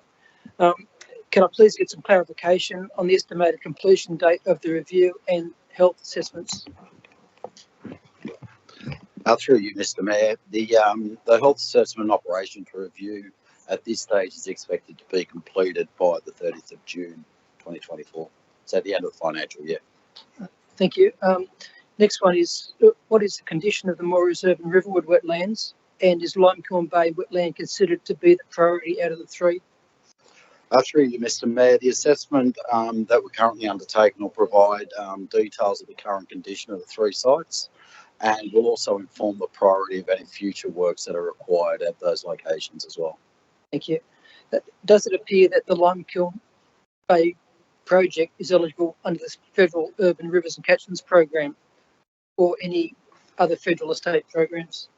Mr. Mayor, from what I understand, the current round of that particular program is closed, so I think we've missed the boat in relation to that. But what I can say is that until a list of management actions has been provided by the assessment, it's a little bit early to tell what our capacity to apply for grant funding is at this stage. Thanks. Will the review include GPT to trap rubbish moving from Roberts Avenue into the wetlands? Mr. Mayor, the review will assess the existing GPT, And it'll also identify any proposed new capital works that may be required to address some of the concerns that that were raised by the community earlier. Thank you. Is there a possibility that funding can be obtained and work started in the 24-25 financial year? Through you, Mr. Mayor, the answer is yes, there is a possibility. However, at this stage, there's no budget allocation identified in the 24-25 financial year. Thank you. When was the Limekiln Bay wetlands last desalted and cleaned, and how often does the maintenance take place? Through you, Mr. Mayor, I think Mr. Wagstaff actually mentioned this earlier. The last time that the Limekiln Bay wetlands were desalted were early in 2018. Currently, we're doing it on a needs basis. We're hoping that the health assessment operations review will further inform and reinforce the frequency as well as the sort of methods undertaken to rectify. Thank you. And finally, given that Sydney water overflows are a primary cause of pollution, does the corporation contribute towards maintenance? Through you, Mr. Mayor, I'm not aware of any funding available from Sydney Water regarding a contribution to council's maintenance expenditure. So the answer is no to that, Councillor Marnie. Yeah, that's all. Thank you, Councillor Marnie. Councillors, I think it was Councillor Ball that was, no, who was the seconder of the motion? Sorry, Councillor Mort. Councillor Mort, do you wish to say a few words? No? Any other speakers for the motion, councillors? There being none, I'll put the motion. All those in favour say aye. All those against, I declare that carried. Next motion is NM 042-24, dog off-leash signage in Oatley Park. Moved by Councillor Fakara and seconded by Councillor Wang. Councillor Fakara. Thank you, Mr. Mayor. The wording of the motion is available to be read in the business paper. I have been contacted by multiple residents of Peakhurst Ward and outside of Peakhurst Ward raising their concerns about this quite serious environmental matter. I'm deeply concerned that there are individuals in our community who are not abiding by the rules that we have in place, that dogs must always wear a leash within Oatley Park. Thank you very much to the residents who have raised this with me, who are concerned about the safety and well-being of all life in the park. I've seen it myself on multiple occasions while walking in the park as well.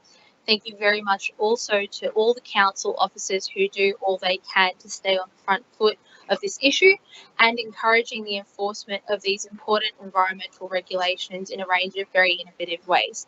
I look forward to seeing these signs in the future on my walks in our beautiful Oatley Park if this motion is supported this evening. Thank you. Thank you, Councillor Fakara. Councillor Wang. Thank you, Mr. Mayor. First, I would like to thank Councillor Fakara for this important initiative and very creative one, I would say, because I got also reported by the residents for parks in Hurstville a similar risk of big dogs off leash at Woodway Park and Campfield. So I was just wondering if I can pick back this motion, just add these two parks, or if anybody has other park with similar, incident, can just put in one motion instead, instead of I raise another motion for similar.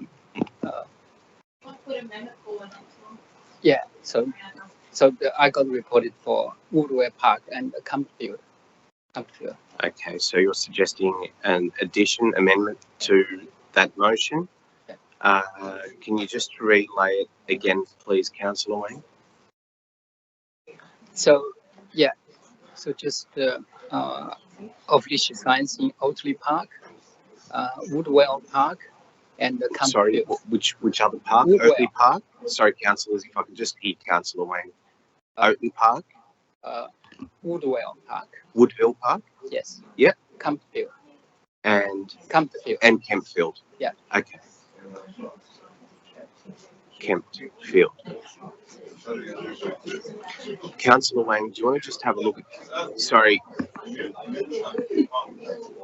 councillors. Councillors, if we could just hold off on the discussions that you're having with each other, sorry, Councillor Marnie, Councillor Ficarra. Councillor Wang is standing on his feet. He has the floor. Councillor Wang has suggested that Woodville Park and Kempfield be added to that motion. I'm just getting clarification from Councillor Wang that that is up. It's up on the screen, and I just want Councillor Wang to confirm that that is exactly what he's suggesting before I put it back to the original move. That's for A, but same thing for B as well. And also for B. Yeah. Sorry, Councillor Catras.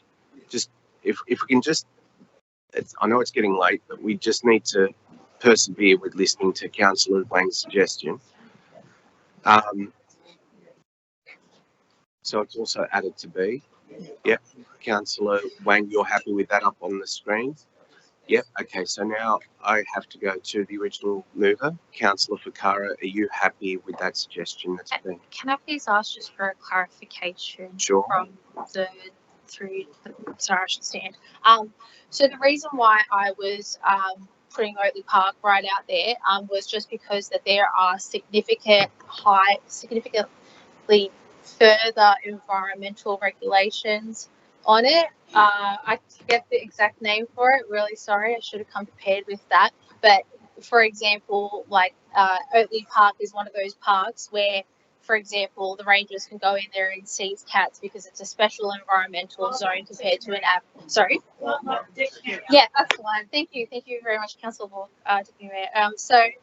Yes, I was pointing out Oatley Park specifically because there were residents who came to me specifically concerned about Oatley Park because they're regular walkers there, and I was like, yep, I know what you're saying because I'm a regular walker in Oatley Park as well, and it's an environmental regulation area. Can I ask, are Woodville Park and Kempfield environmental regulation areas? Neither. Okay. Let's pose that question to the director. Is it Director Latter or is it Director Bishop? You go for it, buddy. Director Latter. So through you, Mr. Mayor, no. That's the formal officer's response. I'm very sorry, Councillor Wang. I don't think I can accept. I think I would in any other situation where we were talking about parks in general, but and that's only because the regulatory signage plan that will have to be created is specifically for one of those environmental regulation zones where the rules will have to. Yes, sorry, I'm just explaining my reasoning. Yeah, Councillor Ficarra don't accept it. is not accepting the amendment, Councillor Wang, because of the question that she asked to the director. In essence, do you wish to move an amendment which then you would need a seconder to, or do you wish to review this in the future and come back? So I'm fine either way. I just want to say, Yep. Just say a few words. So okay, Councillor Wang, sorry. Yeah. I take it that you are fine to leave the motion as it is, right? I'll give you that opportunity to say a few words in a moment. Am I correct in assuming that you are happy to leave the motion as Councillor Ficarra had suggested? I prefer to add that in. So just can I just a few words first, then we can see who cancel. I can. Yeah. Sorry. Because Councillor Wang, yes. I can give you that opportunity to Okay, say a few words. If you make the amendment and you get a seconder, then I can give you that opportunity to make your what you're wishing to put forward. Yeah. Okay. So I make to just one moment, Councillor Wang. Yep. Council officers, there is an amendment that is being suggested by Councillor Wang that incorporates his original wording to add Woodville Park after Oatley Park and Kempfield after Woodville. In points A and B, councillors, do I have a seconder for that motion? Yeah. No? There being no seconder to the motion, I have to now call on a seconder to Councillor Fakara's motion if Councillor Wang wishes to withdraw his support.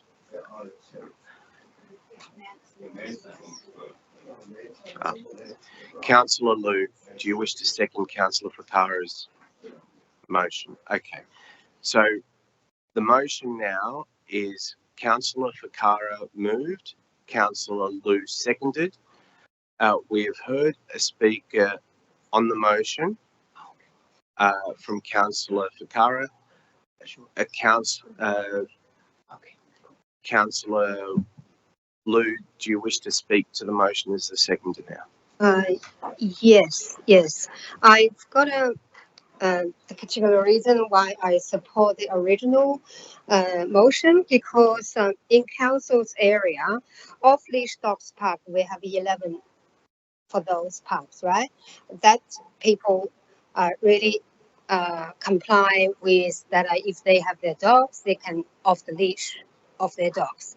But apart from those 11s, we have so many parks. If we are going to include those two, so that means we need to include all of the rest, the parks, with the signage. So that's where I'm coming from.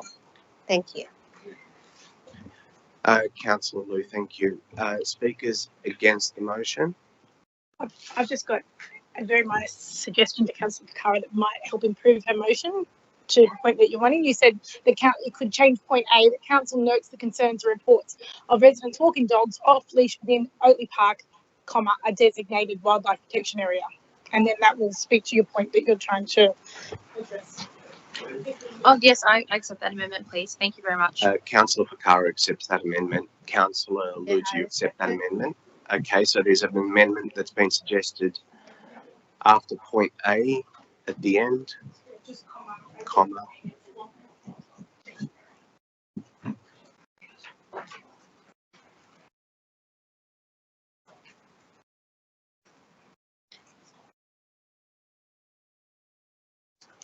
Okay, councillors, we now have that motion up before you on the screen. Are there any speakers against the motion? No. Councillor Wang, I note that you wanted to say a few words. I'll allow you to say a few words, and I suspect that Thank you. I'm fine now. Support. Yeah, I'm fine. Thank you. You're okay? Yeah, Okay, thank you. no worries. Thank you. Councillors, there being no other speakers on the motion, I'll put the motion. All those in favour say aye. All those against, I declare that carried. We now move to questions with notice. First question with notice, and I'll only take questions, further questions, councillors, on these, is question with notice 006-24, update on the notice of motion 054-23, established bush care group in Hurstville Ward. Councillor Wang, any further questions on that? Oh, yes. So as I already discussed with Andrew, and as you have heard from the community, there are lots of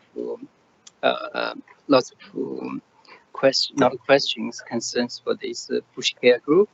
And my further question is, what's the budget position to, for the study research and establish a bush care group in Hurstville? My second question is some clarification about the delineation of the roles and the bush care and the staff. So there's some concerns there as well. Yeah, thank you. So 2 questions to the director. Through you, Mr. Mayor, I'll take those questions on notice. Okay, they'll be taken on notice and provided a response in future for you, Councillor Wang. Next question with notice is question with notice 008-24, status of Rona Street.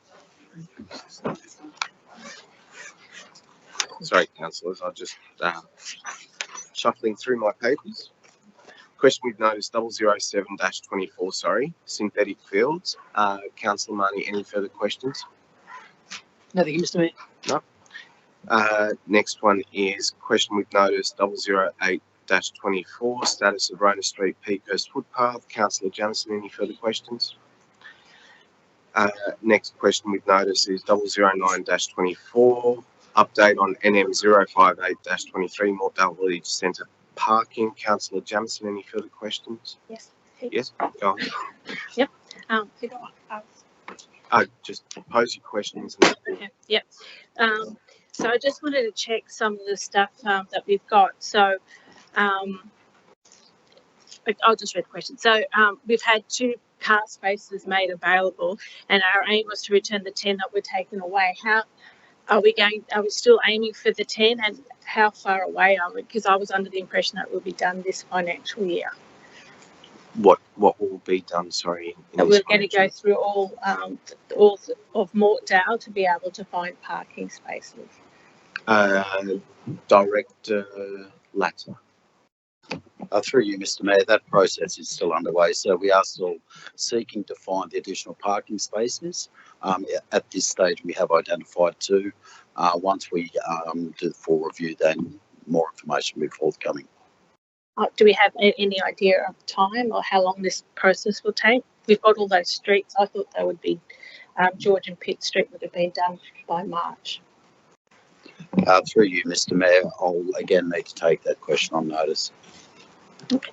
And another question is, will there be any consultation with stakeholders? Because we've had like one of the parking, especially the motorbike parking, and I'm glad the taxi is getting improved, but at the moment we're restricting a prime parking spot to like 2% of the population, and that's going to be kept there at other ones. So it's just got to be a question. Councillor Jamieson, what's the question? Are we going to have consultation with key stakeholders, specifically with things like the motorbike parking? Through you, Mr. Mayor, any changes that would be recommended will be consulted or notified to the community. So just to clarify, so notified is different to consultation? Through you, Mr. Mayor, the changes, if accepted, would be notified. Consultation has already occurred. So we've broadly consulted with the businesses and the community in that area. Any significant change would be consulted. Any further minor changes would be notified. Yeah, we might have to just review that because I don't think they've been consulted. Sorry, Councillor Jamieson. No, I think it's probably best to withdraw that comment. But I take on board your concerns. But as the director mentioned, is that consultation has occurred, notification if any changes, and further. If anything further needs to occur, then consultation is undertaken. The next question with notice is question with notice 010-24 Updale on Mortdale Streetscape. Councillor Jamieson, any further questions? Just a couple, yeah. So when we had the initial consultation with the Mortdale Streetscape, we were shown some warm wooden seating and so forth. So were they ever going to be in there, or like has it been because we've run out of money, or it was never? So the question is, are there going to be any seating? So in the initial, what's actually finished is different to what was actually shown in the Mortdale Streetscape when the consultation went out. So does that mean it's finished? So is the question? Is that, yeah. The question I understand it to be, has the Mortdale Streetscape been constructed and finished in accordance to plans? Yeah, to the drawings, yeah. Through you, Mr. Mayor, without having the original plans in front of me that were consulted, I can't really answer that. But what I would suggest, Councillor Jamieson, if you wanted to sit down and just sort of talk to me about what the original plans look like and what is actually missing from that site, I'd be happy to have that conversation. And just one more question, because in regards to the defects, like one of them's with the shop, and I know that are we going to, because from what I understand, we're going to finish it and then do the defects, or because I know that we're still sandbagging water from the shop. Yeah, through you, Mr. Mayor. The rectification of the defects has been a process and has been ongoing. So as those defects have been identified, we have been working with the local shop owners or the occupants of those shops to identify those defects and rectify as we're going. As they come up, we would be taking on a similar sort of process. So once everything has been finalised, that doesn't necessarily say that we won't be going back and looking at whether there are any defects such as, you know, flooding issues or whatever. That would be an ongoing process. Any further questions, Councillor Jamieson? No? Okay. Next question we've noticed is 011-24 Ellen Subway pedestrian crossing notification. Councillor Jamieson, further questions? Yes. I just had, oh yeah, I just wanted to check, did we actually have 7 MP respond? Because I know that we had phone calls, 7 email correspondence, but do we have 7 separate MPs respond to that notification? Or is that an error? It's responses. It might be one person, so. Through you, Mr. Mayor, it would be 7 MP representations. So it would be 7 representations from MPs in relation to this particular matter. So that one, Councillor Jamieson, the way I understand that is multiple representations made by possibly 1, maybe 2, unlikely to be 3, but 7 separate representations. Councillor Jamieson. Any further questions, Councillor Jamieson? Yeah. So just in discussion, that looks like the issues that we're talking about from the norms from the Morkdale car parking will actually address a lot of the issues that have been raised that constituents were concerned about in the Ellen subway. What? Sorry, question, Councillor? Yeah, so Yeah. I guess, okay, yeah. So one question that was asked by a speaker in council, which I don't think was addressed in this, is they were asking, and it could be a simple yes or no answer, hopefully, they were asking about trucks. So would that restrict the truck turning in any way?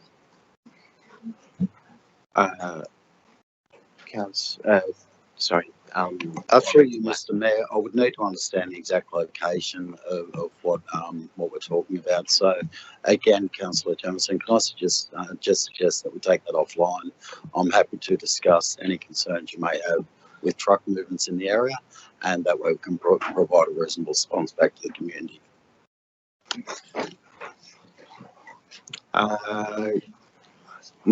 Last one, question we've noticed 012-24 Penshurst Park community request. Councillor Jamieson, any further questions on that? Yes, I do.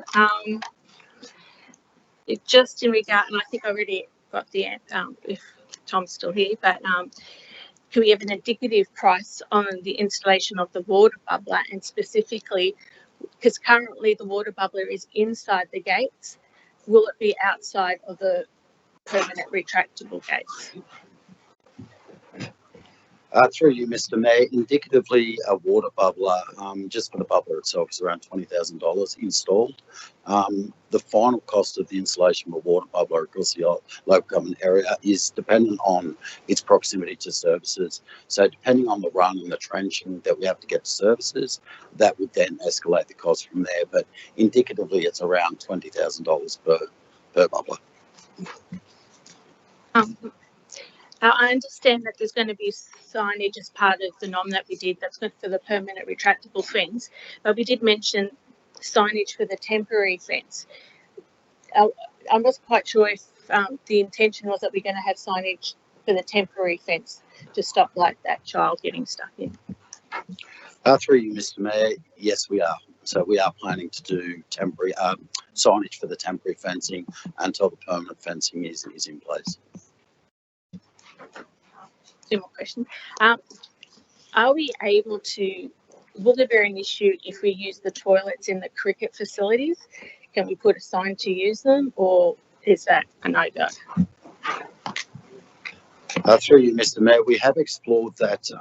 We did explore that while the construction of the facility was going on, and that was made available. Because we actually have a third-party operator agreement, it may cause a few issues, but we certainly can explore whether that's feasible. And the last question. So I understand that we have previously completed a RFT for naming rights of the Penshurst Park, but that was previous to the Premier League playing there. So can we do it again? Is it feasible to? Would we get someone? Through you, Mr. Mayor, we did previously go out for the naming rights for the facility, and we had no response from anyone. So that's where it all sort of stalled, or we didn't have a compliant response for those naming rights. But we certainly can explore going out again for naming rights in the future. Thank you. Thank you, Director Latta. Councillors, that brings us to the end of the agenda. I declare the meeting closed at 10:49 p.m. Thank you.